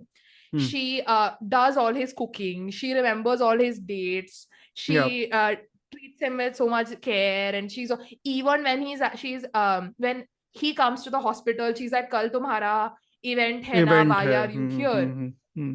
So it sort of forces her like to be accepted. Like, the unfortunate claim that the film ends up making is, to be accepted, to be loved by a cis man, you must be indistinguishable from what it means to be the epitome of a cis woman. No, I get what you And mean I totally. am, Yeah. Mhm. yeah, and I'm not comfortable with those conclusions. So I think that's fine. as Yeah. a film, while watching it, it's fine. But Hmm. I am not happy again with the question of erasure and the fact Mhm. that, you know, we think of transgender people in India as third gender people, not as binary trans people, which is like Yep. a big distinction. Because Mhm. my research centers around Western texts, and in the West, binary trans people are understood more than non-binary and third person. Sorry, Okay. third gender, Mhm. which is the other way around in India, where we have Sure. much more text on third gender Hmm. and generally third gender trans feminine people than binary trans people. Sure. So when Hmm. you're bringing this idea, and I have had a lot of friends who have had huge issues with the graphic of the surgery that happens towards Oh the yes, end of they the have film. the like an animation thingy, right? They have Yeah. yeah. Of the MTF bottom surgery, Bottom. the male to female bottom surgery, Yeah. which again I kind of can justify, but I like, to me again, that montage is too simple. It's that Yeah. he watched a bunch of videos, he went to one Yeah. doctor, That's he the spoke to this one lady, simplified. Absolutely. Yeah. Absolutely. And I feel especially when you have sorry, just to, I won't cut you off, but just to mention that the musical montage in general is the disadvantage in the film like this. I feel like you can use actually the moments compressed in that montage as actually of the building blocks of their relationships in a much more fruitful manner. Like I think you can use that as a way to then comment on those activities later on. Like I think other films do this. So yeah. And absolutely, and I think for me, I think the point that we brought up before this, I would have been much happier if Manu's character was more like Rocky Randhawa, because they establish a gentleness. They put in a lot of effort to show that while he is this like visually this epitome of masculinity, Yeah. he is not like that as a person, which isn't really done with Manu, because Manu exists in incredibly masculine spaces and does have a lot of these masculine biases. Like for me, there is this turning point where basically one of the twins calls Mandi a slur, and he has this sudden outburst. To me, that comes out of nowhere. I'm like, you had this where they have a confrontation. You've had the throwing up, the representative throwing up scene where he like this thing, where he's gagging or he's like whatever, dry heaving or whatever. And you've had this thing where he misgenders her and talks to her in a very this thing way. And the way like his language changes, the way he says, you know, I'll beat you up, I'll treat, he immediately starts treating her more masculinely in that scenario. You have not established to me that he will have, it's like it's the love conquers all wala issue. It's that they say na that said, love to love, whatever was the thing for what I have no idea. love is love or something like that. Uske alawa Something, sab sahi hai or whatever it is, which again is I think the problem, and I think you were getting at it perfectly, is the fact that it isn't able to communicate that successfully. And in this, the Muslim angle is just like, you know, we can just shove it into like one character. So like, let's just put it on them. Also, it's sorry. No, it's that idea of, it's not intersectional to me because it is trying to equate two issues that are zameen asman ka fark. Like, absolutely. Inter-religious marriages in India happen. Like, are they accepted? Are they this thing? I'm not saying.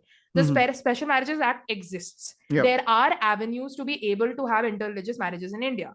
The same cannot be said for trans people. And I personally, as someone who is both trans and from a Muslim background, I don't like that equation. Like, I get it. My problem is shorthand.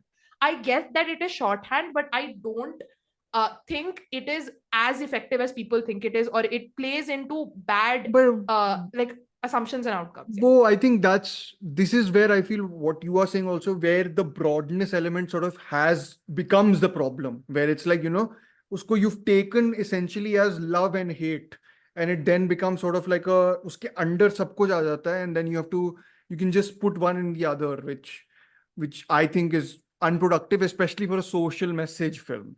You know, like if a film was doing this as not in a way which feels like, you know, almost the film needs to consistently break the fourth wall to tell you what it's about, then I think you could still at least say that it's one of the elements of the dramatism of whatever it's trying to do. But in this context, it's the thing. So if you don't do the thing in a way which can deal with its sort of complexities than it does. Yeah, you're right.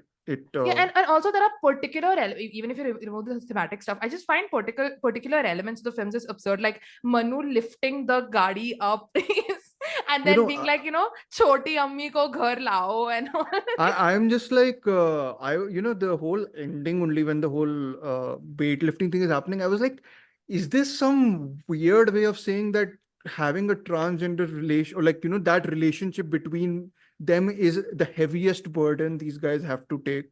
I was just like, is that what you're trying to imply, or are you just? I know the film is not, because the film is basically saying that she comes and he can lift the weight of the world or whatever. That fine, right? That's the implication. But I was like thinking, because I didn't buy it, I was like, well, this also implies that the idea of their relationship is as impossible as lifting the weight of the world. Let's just say that. Yeah, and I think the one good thing I do like about the film, I think which exists mostly, is that it doesn't go into like a savior narrative. This is That like it something does very much push against. I've been Yes. having a discussion with a lot of asexual friends recently, Yeah. and they were talking about, like, even in personal experiences and talking about like this thing, they have always been represented, or they always feel like they are a burden and they have to be accommodated for. And the allosexual person, the person who's not ace, Yes. is going out of their way to be kinder to this person, and so and so and so forth. Which I think in a lot of ways this film doesn't do, because it establishes, like you said, Barney Kapoor is a very powerful, as a very independent lady. And while she is lovesick, she can hold out on her own just fine. Like her dynamic with her father, I really like. I think that's a very gentle, very sweet part.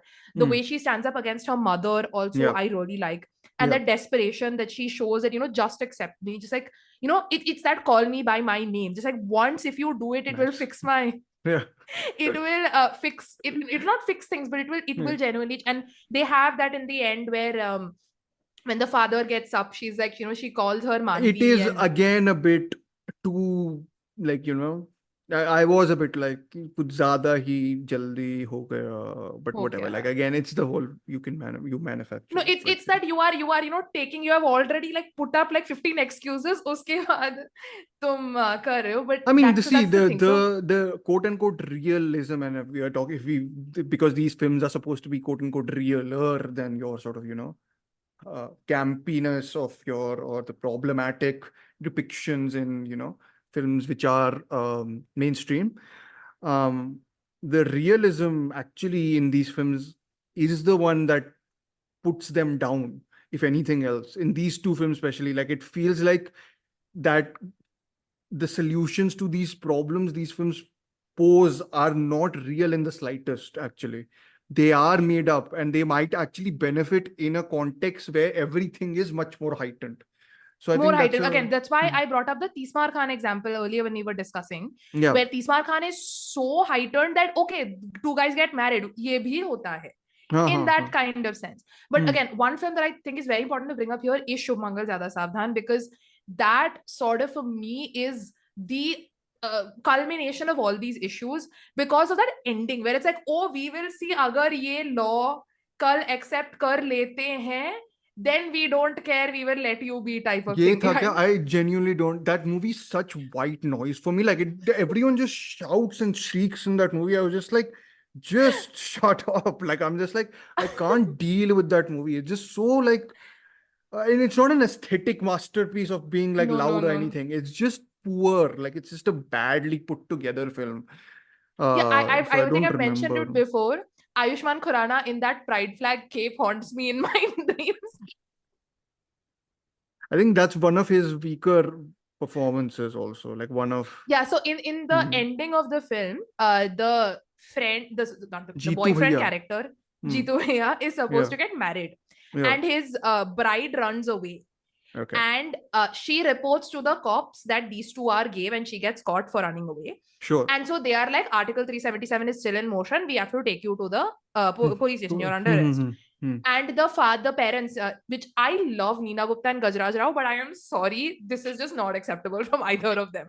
I really like Badhai Ho. I know it's got its issue, but it's a film I really enjoyed. Amit This is Sharma, just- same, not the same director, right? For this, I It's think not they're the same. No, it's a different. Yeah. Even the production companies, I think, are different. One is like Okay. the Yellow, whatever, the Anand L. Rai era. Anand L. sort of Rai's thing, thing. and Okay, that's which the I second think one they Color did. Yellow. Yeah, I think so. Anand Something L. like that. I Rai, forget. another person who's dissing. Amartya will be happy. Anyways, go ahead. Yeah. Yeah, so it's like, so they're like, you know, you have to go to this. So they are having a bit of a turnaround, Gajraj Rao Yeah. and Neena Gupta.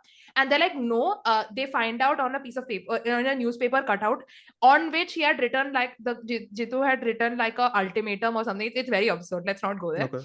It said that tomorrow it's being decided whether Article 377 will be overturned or not. So they are like, cops, sleep here, you stay here. Tomorrow morning we will decide.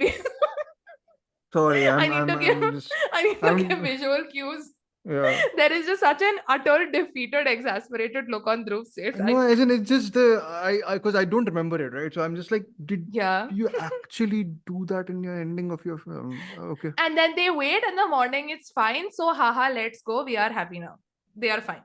So Shubhankar Dada Savdhan just relies on every excuse, every shortcut, every this thing like just he stands up there. Ayushmann Khurrana stands in that cape shirtless, and then into a loudspeaker goes, homophobia, homophobia, homophobia. My God, I don't remember this. Thank God. Now I will, I suppose. No, but yeah, I mean, see, a lot of like again, we'll be next episode we will be talking about this only, like this whole. There is a brashness sometimes which is very appealing, or like there's a campiness, of course, which is appealing. This is not that.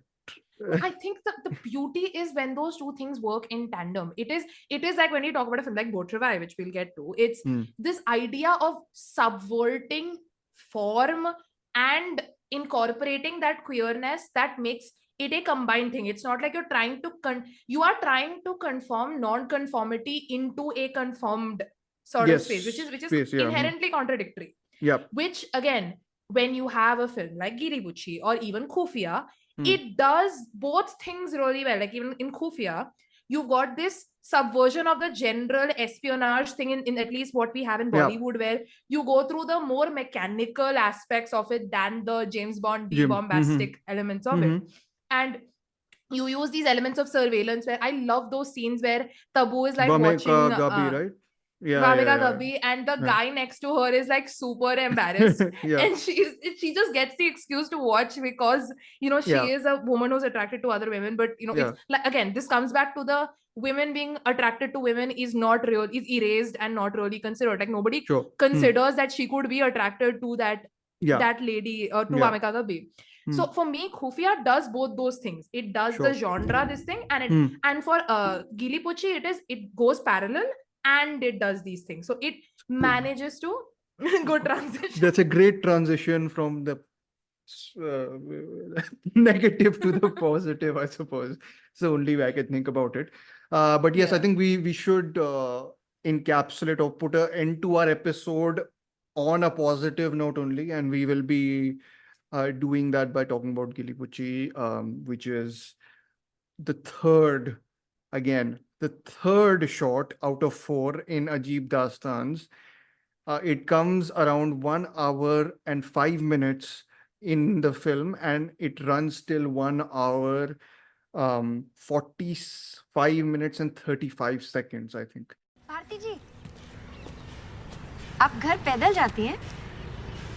हाँ, हमारा घर भी पास में ही है. Rickshaw से 10 minute मुश्किल से और पैदल 15. पर शर्मा जी की बहू को कहाँ पैदल आने जाने को मिलेगा? आइए ना, हम आपको छोड़ दें. आज कुछ खास है क्या? आज हमारा दही बड़े खाने का मन है. आइए. भैया, थैंक यू. ये आपकी. अच्छा, आप हमसे कह रही थी ना, आपके फ्रेंड्स कौन कौन हैं? फ्रेंड्स? दशरथ. अरे वो नहीं, जैसे बेस्ट फ्रेंड. जैसे वो कविता जिसकी स्कर्ट पैंट ही तुमने लाल कर दी। आप कैसी गंदी गंदी बातें करते हो? I mean, we discussed this even when we were talking about the film. I'm sorry. Is someone angry with Neeraj Ghaiwan? What has he done to firstly be sandwiched between like, okay, fine. The fourth one is not abysmal. It's just bad. But what has he done to be placed after two shots, which honestly, if people watch, they will turn Ajeeb Daastaans off. You know, the problem, and this I even had with Lust Stories too, where I was like, your first shot is R. Balki's infomercial about condoms. I'm sorry, 30 minutes, I am out. I switched the thing off.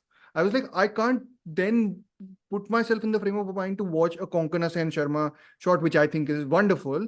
But you know, you come on, just learn how to, or just split the bloody anthology into 4 parts so that people have the freedom to choose which one to watch. Anyways, the film itself is, I want to say, a masterpiece. I do have minor issues, though. Let's just call it, I think it's a sort of a miracle of a film, to be very honest, which I wholeheartedly agree with your comment that it is easily one of the best pieces of film that has come out of Bollywood, at least in the last decade. Like 100%. Like I just think there's so much that like it's the type of film you watch and then you start questioning the value of, you know, 2 hour films, 2.5. You're just like, you see this, like, just see the way someone uses the time constraint to construct a drama which can communicate and has so many things about it that just resonate.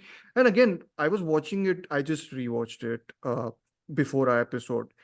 I practically remembered most things in the film. Like, I've seen it, you know, a long time after. Also, it released in 2021, same year as Chandigarh Kare Aashiqui, I think. But yeah, I just remembered. There's one shot I remembered from then is the hands pulling back. Is where I just, you know, and okay, so whoever is unaware of this, firstly, please do watch it. This is the only film I think in which I would say, if you've not watched it, don't listen to us. And I think if whoever's stuck around till now will probably have either watched it or has been listening to, doesn't mind the spoilers at least. So, but yeah, it's a wonderful shot. Please take out your 42 minutes of or 40 minutes of your life and please do watch this. I think you'll be thinking about it very much after that. But yes, it's directed by Neeraj Ghaiwan. It's written by Neeraj Ghaiwan. The DOP and music director are both of Vikramaditya Motwane fame. So I would also like to flag them up. Siddharth Devan, he shot Trapped, Bhavesh Joshi, and I think later he shot Bulbul also, which is not Vikramaditya Motwane, but someone else. Music is by Alok Nanda Das Gupta. I think she's given the music for Jubilee and every other, basically, background score for every other Vikramaditya Motwane film. Edited by Nitin Baid. I think he's edited all the films, which is a curious sort of, you know, I was looking maybe because on the title credits, it's only him. He's the editor apparently of all these films, which is strange considering all of them are so variable in quality. I'm just like, whatever. Doesn't matter. Stars Konkana, the great Konkana Sen Sharma, and the great also Aditi Rao Hydari. I think she's really good in this. And of course, it's a bit hard to take your eyes off Konkana Sen Sharma. She has the ability to draw attention without actually wanting to draw attention, which I think is the great marker of her as an actor. But anyways, for who the plot of the film is that Bharti Mondal or Mandal, I think there's 2 ways in which it's pronounced. She's a Dalit factory worker who strikes up an unlikely friendship come romance with Priya Sharma, a Brahmin belonging to a Brahmin family, but she works as a data collections officer in the same company. Both of them strike up like an unlikely friendship, which I've written down that it struggles to find a space that's not suffocated by societal oppressions. I'll let you go on this first because I just think there's so much to talk about this film, just in terms of details and, you know, just it's a wonderful film on every level, I feel. So yeah, go ahead first, Chris. I think I'm gonna be very gushy about it. So yeah. No, same here. I did not know this thing existed, which is like, again, a hate crime. I know this because of Dhruv, which I'm extremely grateful for. Thank you. But I watching it, I was genuinely like in utter shock. Like I a majority of like Hollywood queer films by queer creators I have seen aren't as good as this. No, not at all. And I think there are so many things I could talk about. So I'm going to focus on one element that to me really stuck out. And this comes back to the hands pulling scene, which is to me the intersectionality in the reference to the contrast between the individual's identity and their caste, their sexual identity and their caste identity, and the dynamic that both have with that. So Bharati's character has come to terms with her queerness. She has sort of accepted that this is who she is. Her struggle is with accepting her Dalit identity, which is really beautifully established with this dynamic between her and the other Dalit co-worker in the factory. Dashrath, I think he's called, who basically mentions to her that you can't, तुम जलते जलते पहुंचोगी ऊपर or something like that. तुम्हारा क्या हाल होगा तुम्हें नहीं पता or something like that. Yeah. And also I love the contrast of the levels that the film high uses. and low is there, of course, the whole and then that's it's the difference simply by, of course, infrastructure. The walls of one place are totally worn down, like, it feels like no one's actually come into the place and it's wiped it ever. And then you have the upper, where Bharti's working, no, not Bharti's working, sorry, Priya's working, where you've got cabins, offices and everything, and it's all very slickly put together. So yeah, I think it's simple, smart filmmaking, which I genuinely like. Again, I told you, as someone who doesn't have a background in film studies, especially in the more technical elements, I generally don't notice these things. But here they're pointed out without breaking that wall of the sort of suspension of disbelief, which is brilliant, which I genuinely do appreciate. So for me, and again, one other point I want to make before I go ahead is I love that they also play with Bharati's gender identity. This is a thing that lovely touch. Yes. A lot of people read her as non-binary, which I absolutely understand. Where it's a simple dialogue where when a coworker who sort of discriminates against them comes to them while they're at a lunch table together, and she asks. There's one where she asks about washrooms. Altira Hedri's character asks about washrooms, and Bharti goes, "क्या तुम्हें कोई लड़की या औरत दिख रही है यहाँ पे?" That is one. And the other character says something about like, oh, pehli baar koi aurat aa rahi hai is factory mein, or that type of thing, where you can read it in two ways. Now, the first time when I started watching it, I had a fear that this is doing the butch femme heteronormativizing of a queer relationship thing, which is an actual big issue, where to make it fit into heterosexual convention, they'll have one who is the more masculine one who's the more feminine one, to make it more appealing. But what Ghewan does beautifully is it instead shows the dehumanization that comes with sort of the caste issue, and also the defeminization, how like femininity itself is this sort of sacred concept, and this is something that we talk about. Like he calls her, sorry, कि Mahalakshmi aa gayi hai or something. Also, like, it's a reference to the fact that she is a goddess essentially in a place where she doesn't belong. Absolutely. And like when I did a course in feminist aesthetics, and one thing that we spoke about is this idea of like white womanhood versus black womanhood, and all that sort of comparison is this sort of like how womanhood is in itself a sort of upper hold, this thing that you can only fall from in a sense, or that you have to that type of a thing. And Bharati is actively denied a feminine identity. And also she has to deny her feminine identity because it is a weakness. So it does this beautiful thing with her gender, which I think is extremely. I mean, she's also dehumanized in general, I feel, right? Because it's not, she's compared to or like even denigrated beneath a machine, or like everyone actually in that space is denigrated under a machine. It's the idea ki, oh, tum log ye, the supervisor, the main guy there says that तुम लोग ये क्यों करते हो झगड़ा हमेशा, with when she punches the guy there, अगर तुम्हारे हाथ नहीं चलेंगे तो मशीन कौन संभालेगा, so something like that, you've got, so it's this idea that every conversation, almost every space has this push of some oppressive nature. You've got caste, of course, you've got gender, you've got sexuality, even class, if you want to extend it, the idea is of like, mobility, essentially social mobility, not just in terms of caste, but also in terms of class. Then you have there's one more thing. I mean, you mentioned the color aspect of it. Yeah, you have your, like, it becomes something which, of course, adds to the gender identity also, but in and of itself also, it becomes a thing where people are discriminated or not. And costumes, because she doesn't wear quote unquote feminine costumes, right? So she's basically adopted this. She wears oversized t-shirts essentially, and like, you know, to almost convince herself, I feel that, she is a calm. I think I forgot the phrase, but there's this. The supervisor says कि तुम्हें पता है तुम्हारे और बाकी के income जो काम करते हैं यहाँ पे उनमें डिफरेंस क्या है कि And he I calls think her a karigar. Karigar, craftsperson, essentially. So Craftsperson. yeah.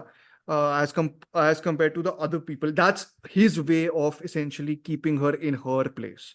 Uh, his other reasons are sort of revealed in one look across the thing there. But yeah, go ahead. Yeah, so the idea is that for Priya, she has accepted her caste, or she doesn't have to accept her caste identity. Yeah. But her problem is her sexuality. Sexual. And what I absolutely love is they make her husband into an absolute darling of a character. Yeah. Like, it's not that she's in a broken household and is having Yeah. these questions. Yeah. She has utopia. She has the perfect husband. Her parents are a bit restrictive, but it's something she can navigate. Like, Yeah.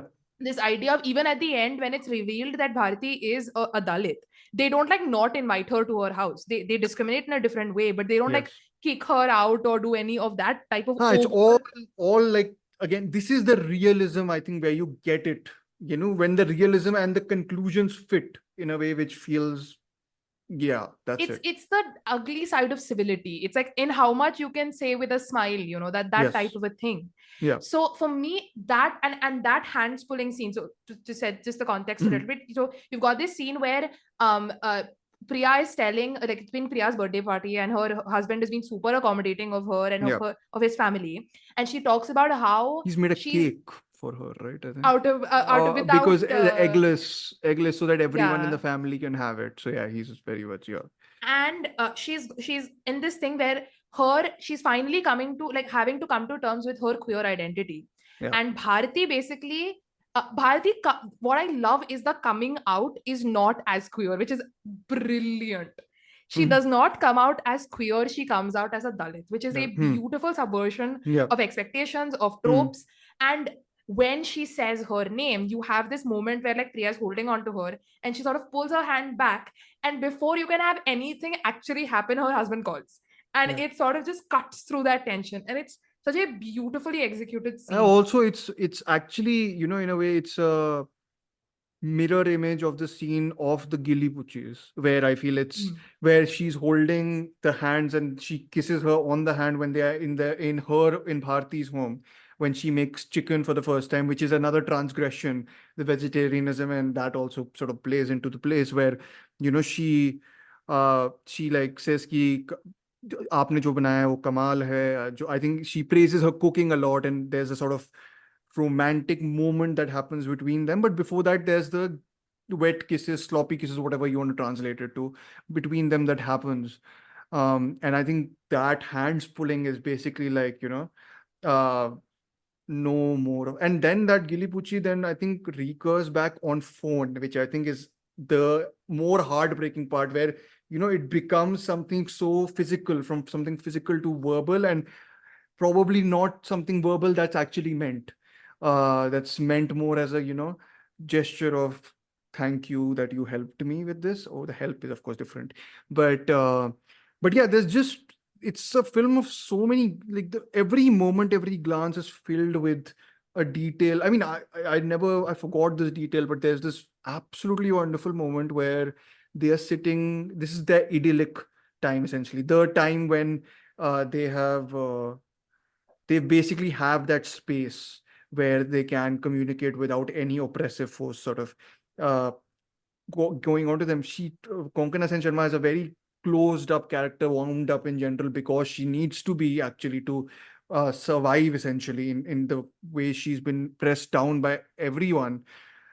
There's this moment where she takes like a क्या बोलते हैं like a leaf or a branch or something of, and then like rubs it against her neck, and it's just that moment to me is just like, you've opened up in one way, which sort of, that's the sort of gesture you do to represent almost that I sort of, at least you are also understanding in some way. She's of course not aware of the, how much she is bought into the identity of the divide between the Dalit and Brahmin identity, which she definitely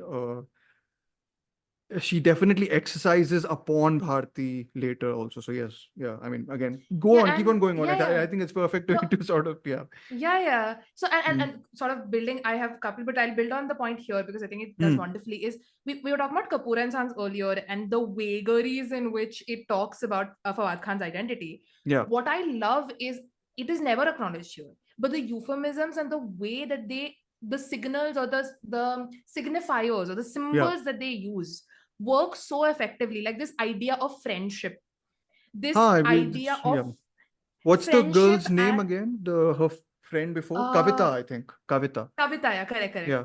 So this idea of I love you more than Kavita, and those small images, how she talks about the pranks that she would play, those moments.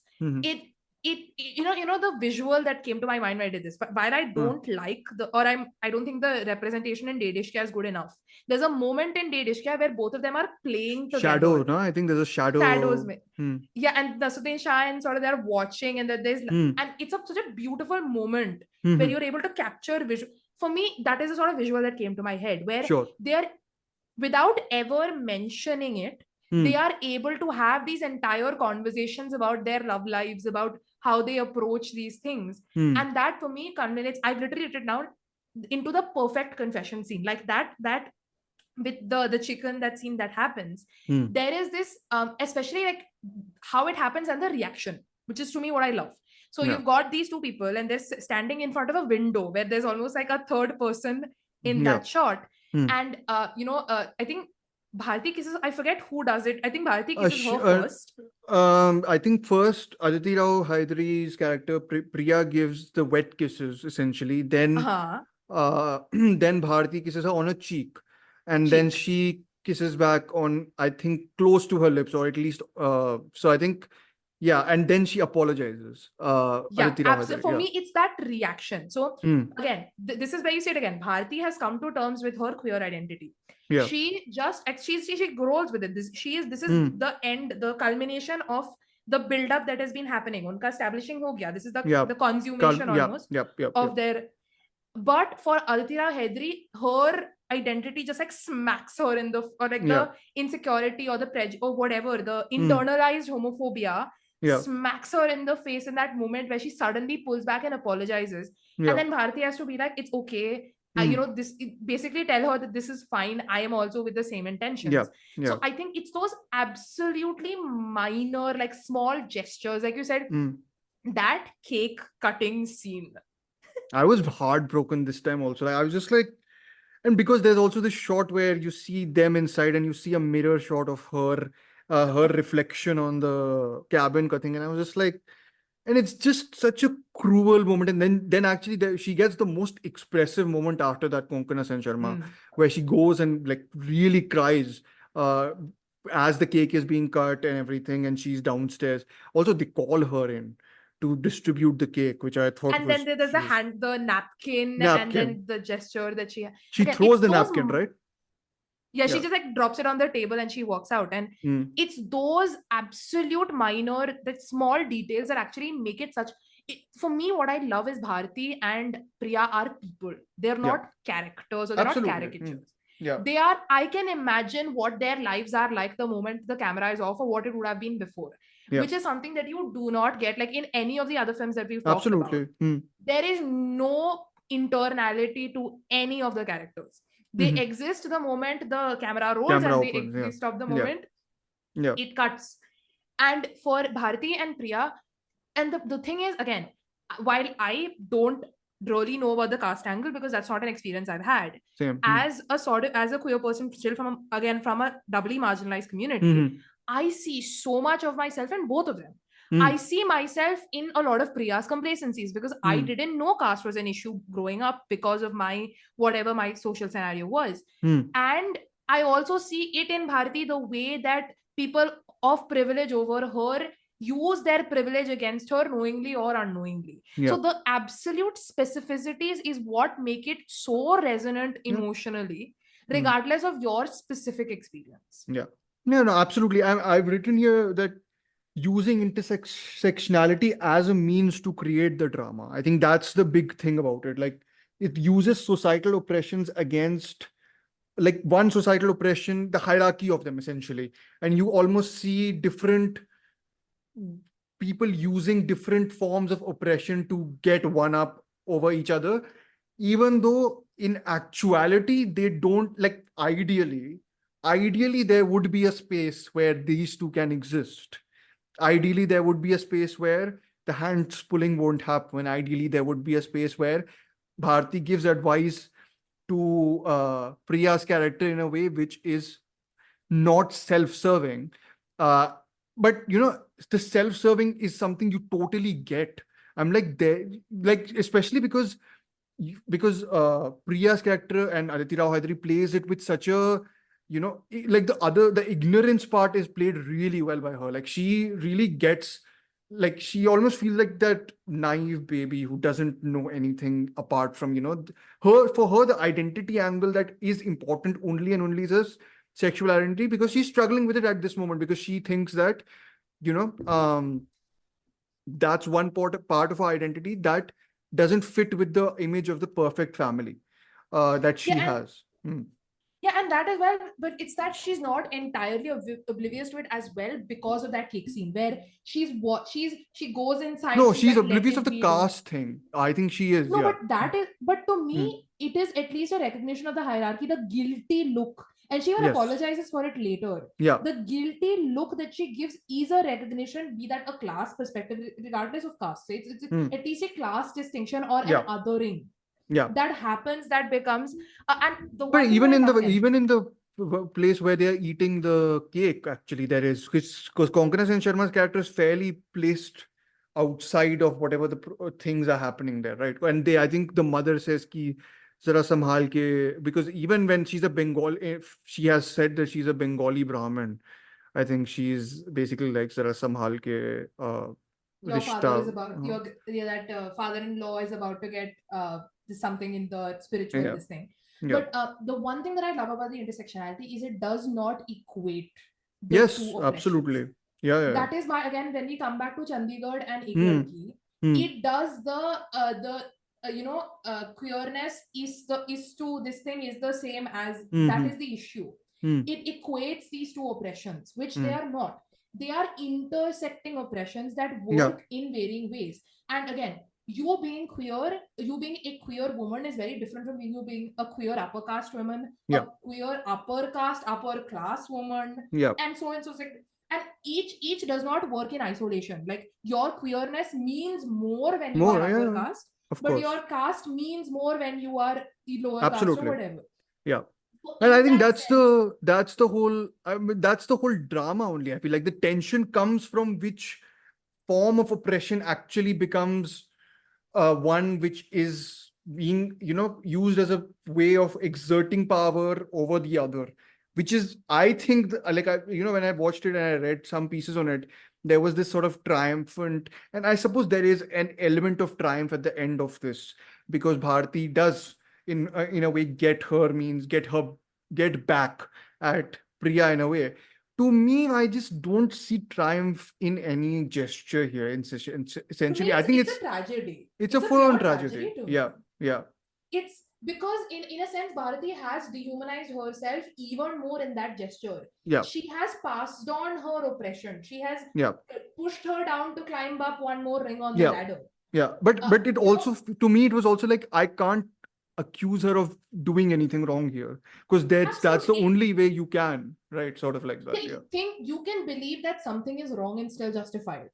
Yeah, Like, absolutely. something that you think is morally incorrect does not mean you have to say that it is not justifiable. Absolutely. There may be a dissonance, but it is possible to sort of weigh both against each other and sort of justify it, which is what I think happens here. You feel a sense of catharsis or this sense of triumph at that action, and that brilliant final shot of that steel mug Drinking with the mug only, drinking right? from that. Yeah. And but you also just utter like scenes before you saw the disillusionment and the desperation that Priya is experiencing with a child, where Mamata has not saved her, where motherhood has not been the antidote to her troubles, and it has in a sense just exasperated them, because it has given her one more cage. Yeah. Not even a new cage, but another One cage. more cage. Yeah, absolutely. A harder cage to break even, in fact. Yeah. Break even, and because now she's trapped with this child for the next 18 years, and then the expectation for other children, and so on and so forth, and etc.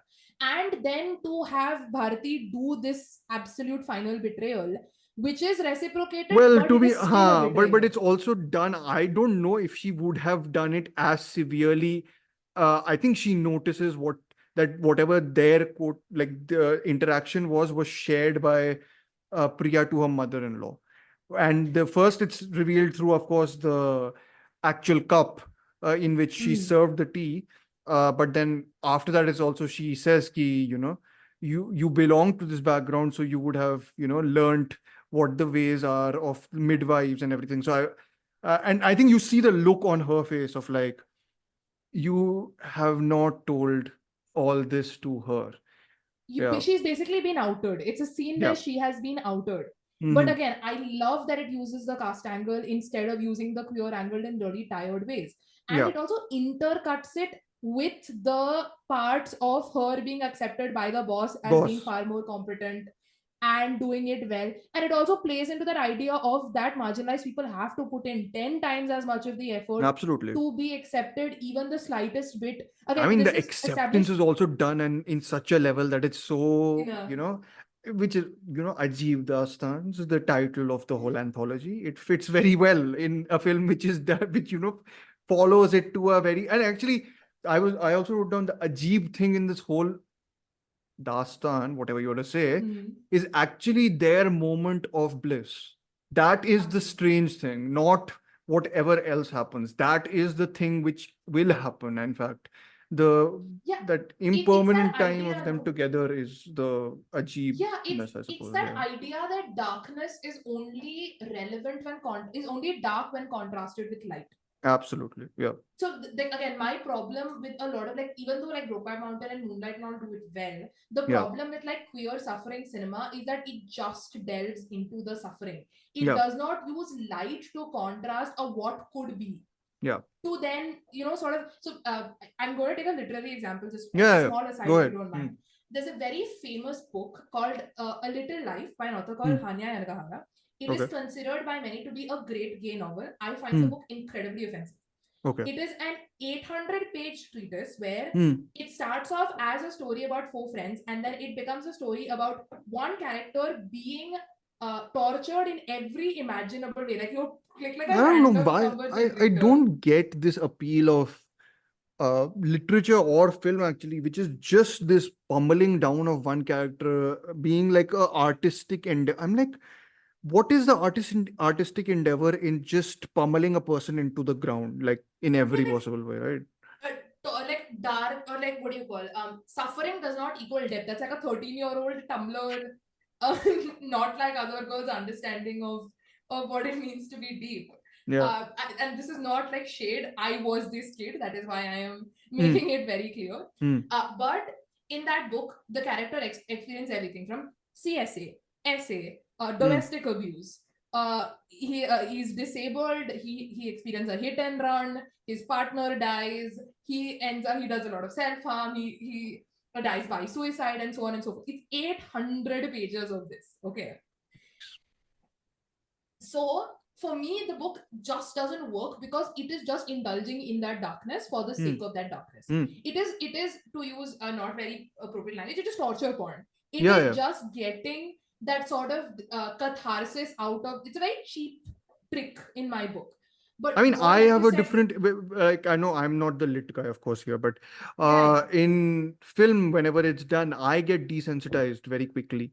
So if I see that, I've seen torture porn stuff where I'm just like, if I see the thing 2 times, I'm just like, I'm just, and when you get desensitized, it's not the fact that, oh, people should do this, but I'm just like, I'm not gaining anything by watching this. You know, no, I've been, it's yeah, yeah, no, it's that Sadharadham problem that we were discussing before the show, when, which is where for someone it might work, hmm, but for me it gets so tedious that I'm like taken away from the film, which is sure, really bad. Sad hmm, because it's a good film. Sadharadham hmm, is a damn good film, hmm. but this genuinely makes I don't consider rewatching that film because I cannot go through that Yeah, section.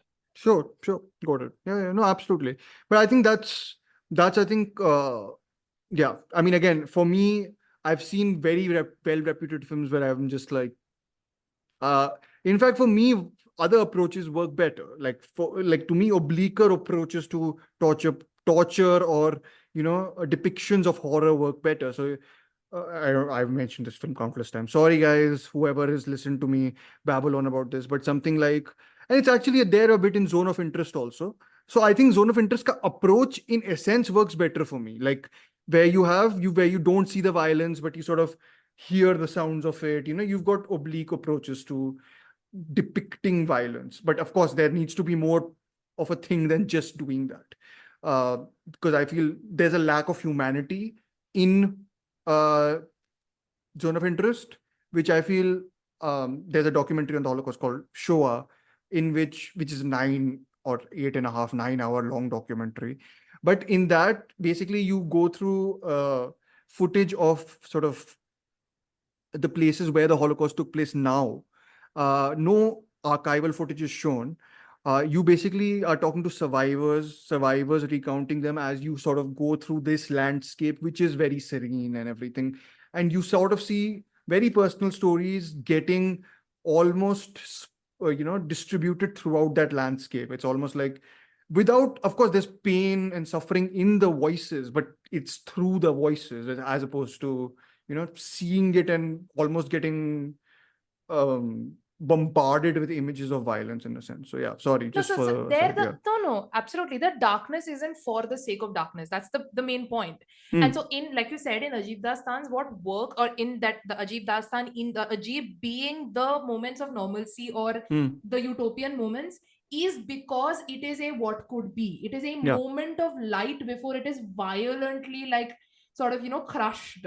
Yes. That is what brings or that is why the film is such a gut punch because Hmm. you see a world where the two could have this play this friendship play this role back and forth where they Hmm. are co-workers, they are friends, they have a dynamic, they're kind to each other, and they make a world for themselves. Hmm. But the world is not going to allow them to do it. That it Also, is a facade. It is yeah, absolutely. No, and also I think I had noted this is the one film in which actually, as you like, the other films are like drunk on color. Color is in, like, the pink is essentially like the tone, because we are, films about the group, so let's put pink all over our film. But this is full of blues, like dark blues and steel grays, and but then you get like the brief moments they have, you get sort of they're almost overlit in terms of the way they're shot, and you get a very breezy look, and I'm pretty sure there's some play with costumes also going on.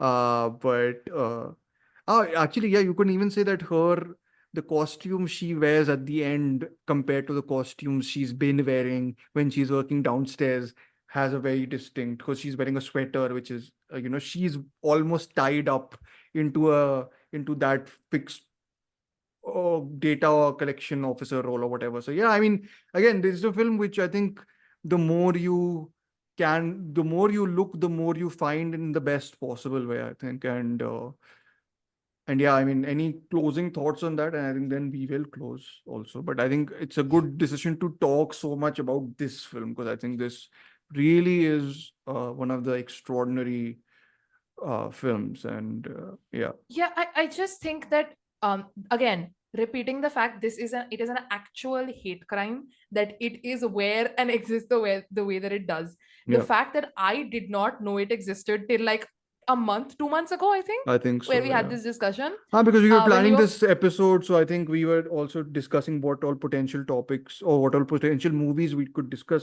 Like, well, Geeli Pucchi is the first one that comes to my mind when we're talking about good parts of, queer cinema in Bollywood. So yeah. Yeah. So the thing is, I am more okay with the existence of films like Chandigarh Kare, Aashiqui, and Shumangal Zyada Saavdhan, as long as this cinema also exists and But is widely accessible and marketable. I don't think this is, artsy though, if that makes sense.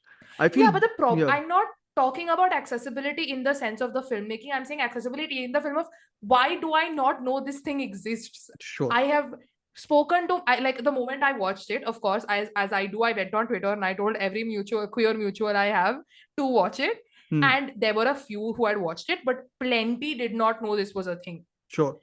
Which is unacceptable. So, I mean, it's also done in such like, it's easy for me to say that, well, you listened and you watched it, of course, because we were also planning the episode, and you've generally, but it's very hard to convince people, firstly, to go and watch a movie. You say that you have to go and watch a movie, then click on that, and then click to this time code, and then people are like, "Itna to nahi hoega." Like, people say that a lot of times. I don't know if Netflix will never listen to this, of course, but like, just split the bloody anthology into four parts here. Like, I mean, I'm or sorry. just do that YouTube time code things. Just like have easily accessible time jumps. It's really, really offensive to have this in the middle of absolute muck. Like, it's really like the two before this are so bad. I'm just like, and then people start questioning if this is as good. When whoever watched it in 1, 2, 3, 4 in that order, they're like, oh, 3 was only great because 1 and 2. No, watch it akele se. It is magnificent. There is Again, no I relativism have happening there. spared Yeah, you've not myself watched, right? and Yeah. not watched any of the other ones because Yeah. I torture myself with cinema, but ye thoda zyada, especially in conjunction with this film. It's too sacred. I can't do that. Also what I like is this is queer cinema for queer people. It is also for non-queer people, but it does not alienate its queer audience, which I feel like Shubhangal Zyada Saavdhan and all these other films do. They are very much operating from that heteronormative sort of thing. Like they are the persons who are let me be cruel. They are the persons who are complicated enough to change. As opposed to, and here I think there's just, you get variance in spades with these two characters. And not even that, I'm talking about from an audience perspective. Yeah. Those films, Chandigarh Kare, Aashiqui and Shubhangal and all, they center the heterosexual audience. They're like, this is a film about these people for you. Yeah. And the problem with that is that these people are then, you can't relate with these people. That is the other. Like, it goes back to like very plain, simple, like film theory, the idea of like the male gaze when you talk about Malvi. And this idea of being unable to relate with the women characters because I'm they are sorry to interrupt you, but we also have an episode on the feminist gaze, which we did with Ahindrala and Amartya. You can listen to that if you want to. It's on Piku and The Namesake, but we also discussed Laura Mulvey's very, very complicated sometimes, but also sometimes under I don't know what to say, but there are shortcomings to it also. But yes, I mean, in one sense, extremely essentialist. Like there is an entire area of, because I work in these spaces, a lot of queer, like male queer romances. The biggest fans are straight women. There's a whole bunch of, like, if you know, like yaoi and BL culture, there's a whole other can of worms over there. So the thing has its issues, but this idea of like the male gaze where the other is othered so much that the woman is not able to relate to the feminine character and so on and so on. So these mainstream films, they are by whoever, but they are for heterosexual audiences, they're for cisgender audiences, they're for allosexual audiences. They are not for queer people.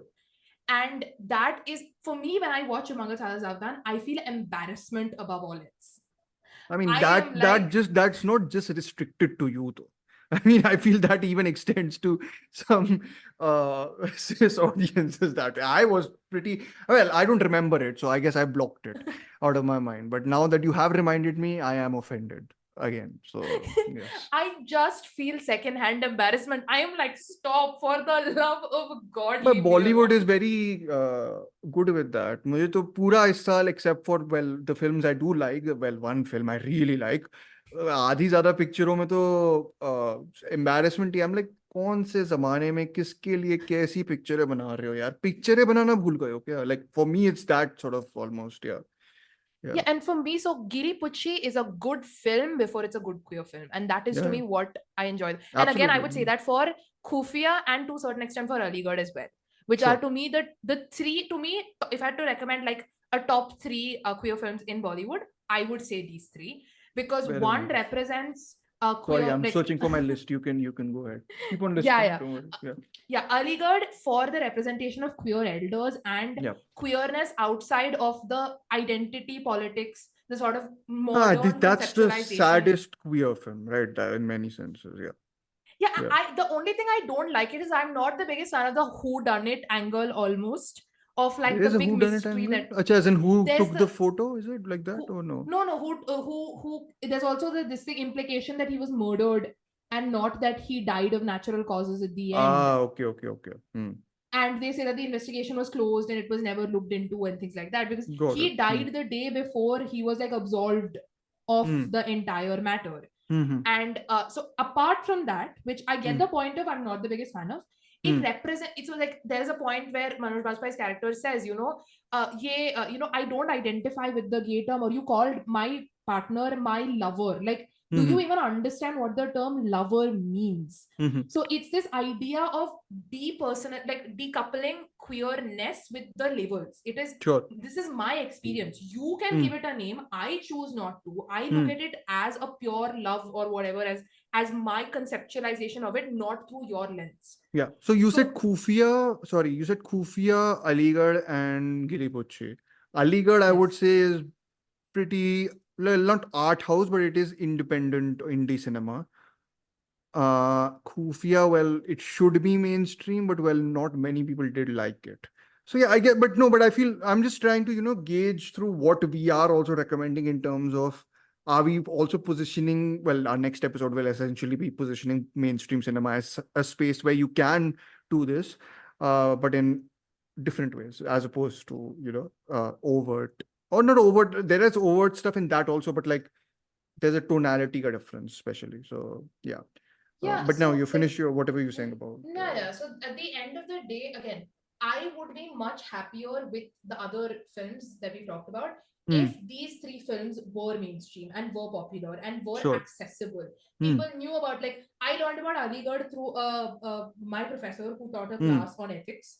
I had never heard of it before that. Sure. I learned about Khufia through you guys. You guys had discussed it at some point. I'd only watched like Madruki Vijika Mandola by Vishal Bharadwaj before Wow, that. the quote unquote worst, I suppose, because a lot of I people have don't like very it. little memories of it apart from Anushka Sharma's tramp stamp and the pink Gulabi Bhais. Yeah, I was like, Gulabi Bhais, so you must have remembered. Yes, yeah. Those are the only two things I remember. And also the song, which is like which has been stuck in my head. Yeah. For, I mean, for I'm a big now. Vishal Bharadwaj fan, so I do like that also. So, but yeah.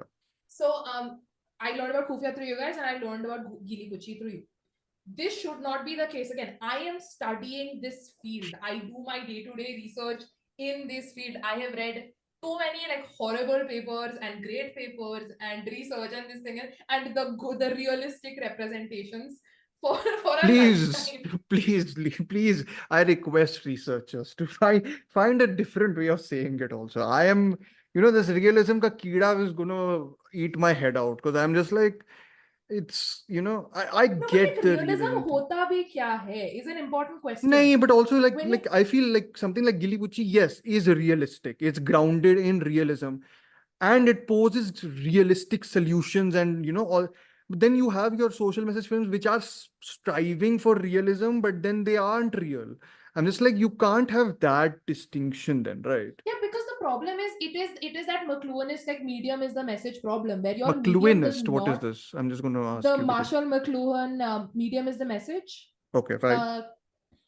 So the idea that the medium of this social messaging, this thing, does not have room for nuance and realism. It is a sort of hyper exaggerated sort of medium to express such a thing, which is I think where it works well. The broad comedy, the sort of extreme generalization, that is where it thrives. But then you try to put in these really No, no, devastating. the social message movies are actually, the comedy, the issue of the social issue film in many ways is its desire to be more than what you say, that, when we talk about camp and when we talk about something like, it's an aggressive almost desire to say ki ye karo ya ye galat hai, ye sahi hai, to put it out in as like a placard, like, I'm holding a placard of this support, look at it, but also laugh with us, but also cry with us. Yeah, So I'm but just again, like, the thing is, it is possible. Again, I'm gonna become a filmmaker you really like. It works in Three Idiots, where Three Idiots wow. does the broad comedy, Yes. but it also has a very, very brilliant, or at least does Yes. express वो marriage है ना, I think, of the two very well. Yeah. No, but the thing is, he is not disillusioned by the fact that these are two separate elements that he has to marry. He Yes. doesn't believe that these are things that just work together, which is the problem with these, again, Ayushmann Khurrana, social messaging, industrial complex. Sorry, Ayushmann Khurrana. We apologize. I actually really like you, but don't do this anymore, please. I was a big... Go back to I have, like, the Andhadhun. first... Go back to working with Sriram Raghavan. Sorry. And also sing more. Like, the first song I learned when I started playing the guitar was Panida, because I love that song. Yeah. Sing more, do Andhadhun-esque films. Like, you are a good actor. You have a lot of potential. Don't do this, please. What is he making? Do you know what he's making next? I have no... I have mean, the no last idea. thing I saw was like Dream Girl 2, which I don't even want to go there. Is that the one with Anya Pandey also? I have I no think idea. so. I have have not kept seen myself purposefully unaware of these things. But yeah, so the problem is that they believe that these two things coincide with each other. Like, ये होता ही है, तुम social message लो, तुम comedy लो, हो जाएगा. But you have to use it. You have to do an Om Shanti Om, or you have to do a Three Idiots. You have to go in either end of the spectrum. Om Shanti Om, let's not give this permission to anyone. Huh? Farah Khan, you can only do it. Let's not give it to, or Shirish Kundar maybe, in a different sort of register, your husband, who's, I think, also made one of the great campy mystery movies, and Mrs. Serial Killer, which features the best performance by Jacqueline Fernandez in her whole career. But anyways, I think the camp wala system is very, like, if people do it badly, it's just a total disaster. It's unwatchable. Yeah. So and again, the thing about the camp, again, we'll get to this next, so I'm not going there. But the idea is you have to pick a lane. You have to be realistic with what your medium can do.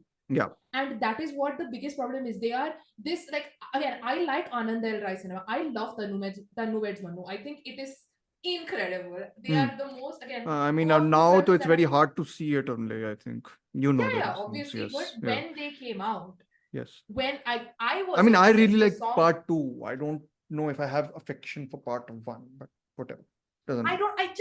I don't even remember the specifics now, but I just have like a really no, it's a great, they're fun films, they're entertaining films. Yeah, they're incredible, and like everything about them works because they're able to use the medium well, and also, but the later films, they use this sort of Anand L. Rai template of having these broad comedies, etc., but they are not able to understand the problems or the. Have you seen Raksha Bandhan? I don't watch Akshay Kumar unless I want to do Bade Miyan Chote Miyan. So I'm saying Raksha Bandhan is half of a very decent film, and then it turns into something which is quite a shock fest, to be very honest. So yeah, I recommend it to your self-sabotaging self, which you do by watching Bade Miyan Chote Miyan. So I think this is one sacrifice more you can make. So no, again, I don't know if it came into the recording, but I need to make it very clear. Bade Miyan Chote Miyan is the worst Bollywood movie I have ever seen, and I have seen trash. I think if Chris is coming as usual on Monday on our live stream, he will be discussing specifics about that. If we have Sanjeet, he will be discussing specifics about that also because he has seen it with his cousins and his excuses that his cousins made him see it.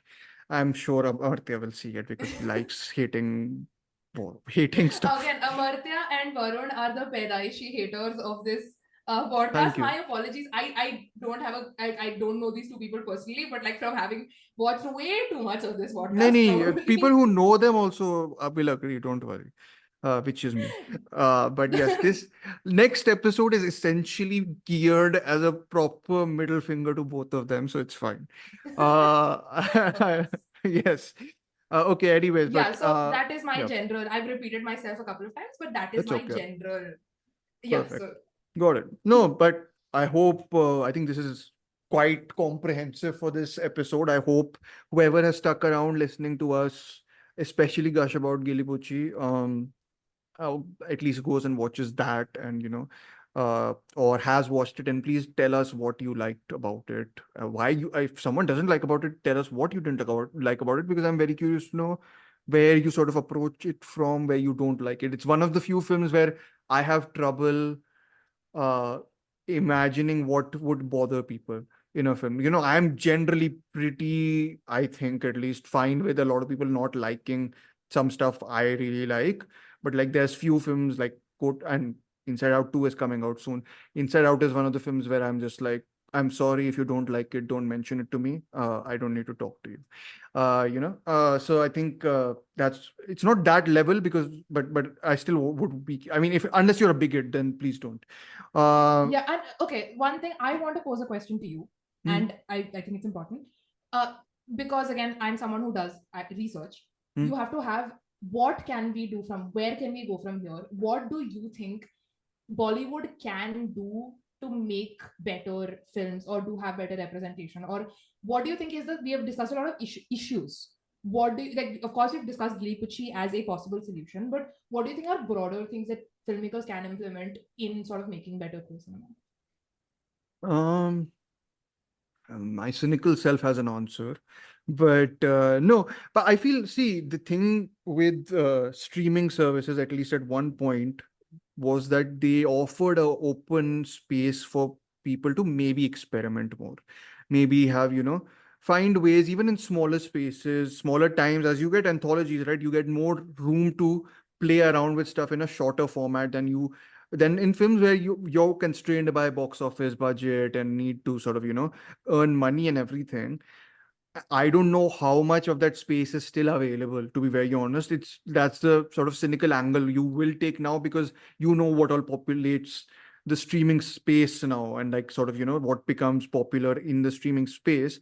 But I mean, I always thought that when streaming came into India, that would just be the perfect opening up of horizons in terms of filmmaking, styles, content, etc. Like I think Zoya Akhtar, for example, had one of her best works, I think, is a short from Lust Stories, where she totally departs from her usual style. I mean, her usual style, unfortunately, has sort of slipped into didacticism of like really annoying orders.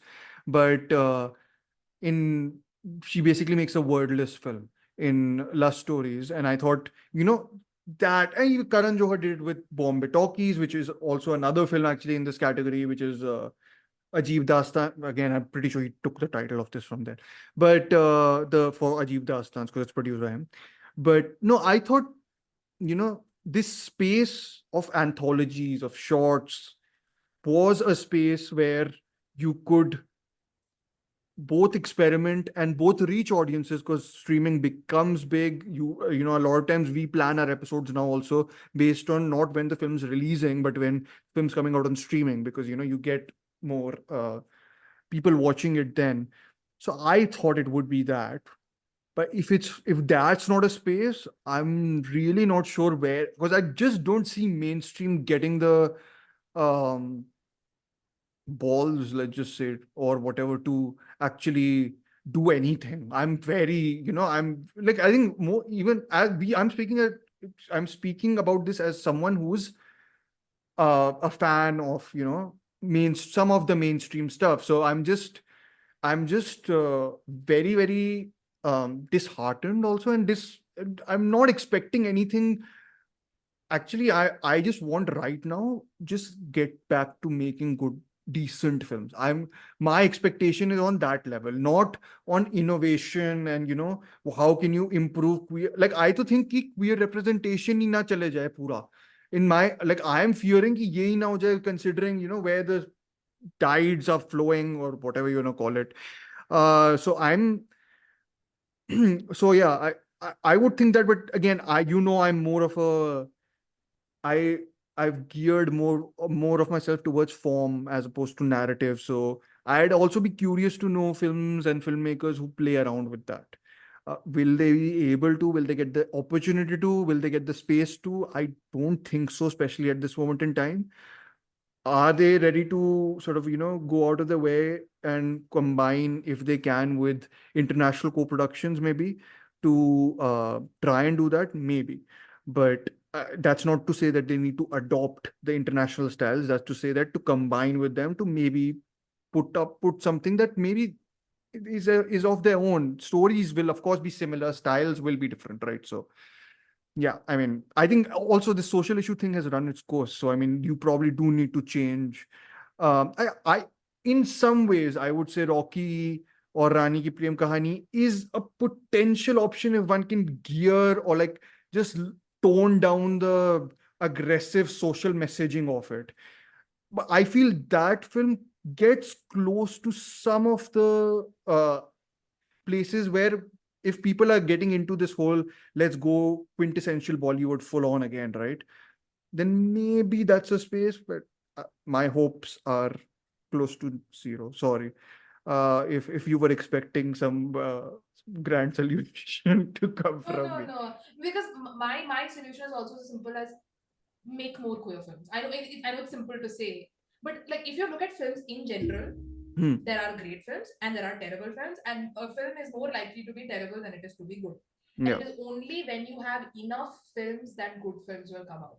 Yeah. The problem is that queer representation was a bubble in Yeah. Bollywood. This is similar to in the Vulture article where they talk. The fortunate thing about the West is because queerness is more accepted. There was an upsurge in that 2018 era, and it has still sort of continued. There are a lot of prestige films that are made that Yeah. are queer. I You've think got it's more and more sort of, I think it's still going on that it's more and more very seamlessly integrating as opposed to integrated. having, yeah. But I'm in trying. No, Bollywood, actually, it have was you, one film I will recommend to you and to people otherwise also is this film called it's a British film called Femme. It's from this year. It's properly controversial, uh, like a revenge noir film with a trans spin to it. So it got, like, I expect whenever it hits proper streaming services and everything to get either totally lambasted or like to get like super amounts of praise and everything. So I would, if people are still looking for, that really what Young had described in Vulture as brash queer cinema that really holds no bars, this pretty much doesn't hold any bars. So yeah. Anyways, yeah. yeah. So the problem is that it was a bubble. It existed from about 2018, 2019 to I think 2022 ish. I think was when the last of the queer film started sort of petering out, and we've not had anything since then. Like the last 2 years, we've had except if you count Archies, that is the only only thing we've had this year. But apart from that, it's done. That's the social issues that's been checked off. It's like Now we don't care CSR about it essentially anymore. of a company, like that a production house It has to was do. there. It is CSR. It is the we will. This is the Save the Gays hour, and that is over now. The clock has run out. This is quintessential academician and critic pessimism, I think. It is. I mean, it's Pride Month. We are having like what is it called? Rainbow capitalism discourse. We are having all that sort of if you want to know what it's like being a gay person on Twitter, we all hate each other. So every single day there is new discourse. Someday it's about gender, and someday it's about sexuality, it's about age, or it's been 8 days into Pride Month, and I have counted 8 different discourses, one every single day for the last week. Wow. I mean, this is so. No, I mean, I'm gonna use this opportunity to phase us out and also plug your Twitter handle, which is at and I don't know if you would want to explain is, this, but it's uh, at it Lim is- J7. Yes, Lim as It in used to be a K-pop stan account. I am exposing myself here. okay. It is it is a K-pop reference, not worth getting Okay, into. so But it is at Lim Lim is J7. LIMJJAE and 7, you know what 7 is. Is spelled out, So not the number. haha, not the number, yes. And it's also not stylized like that Fincher film. Sorry, I'm confusing you. It's LIMJAESEVEN for whoever is Yes. wanting to follow. Please do. I don't have an X account, but I do want to just to follow the Do threads not that. call it X. Okay, one thing I'm going to Sorry. make it. People, you should not misgender except for if it's Twitter. Do not call it X. Call it Twitter. Misgender like I give you as a trans person. I give you the misgendering pass only and solely for Twitter. Okay, Twitter, sorry. On Instagram, you can follow Chris at PRDS Chris, KRIS, not KHRIS. CRIS. Sorry. See, thank you. C, you are correct. Letterboxd is Chris Lim. CRISLIM. I I am will be very bad at branding I will be and having putting. consistent. No, that's okay. We are always similar. But I'm going to be putting all these links in the description, of course. We hope you enjoyed this episode. Please tell us if you would want similar episodes. Maybe we will, reduce the amount of films we'll talk, just because I know these episodes tend to balloon over time. And I don't know if you guys would like to listen to us babble this much.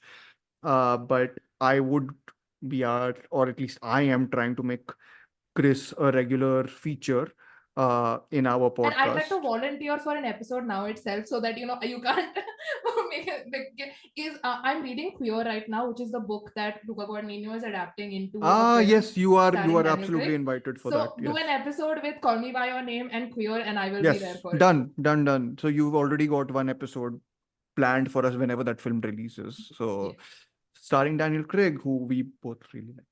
But yes, thank you so much for listening. Our next episode will be coming out next week. I think we'll be recording also next week because we have I don't want to say we have other things to do, but we have stuff to read and, then prepare for that episode.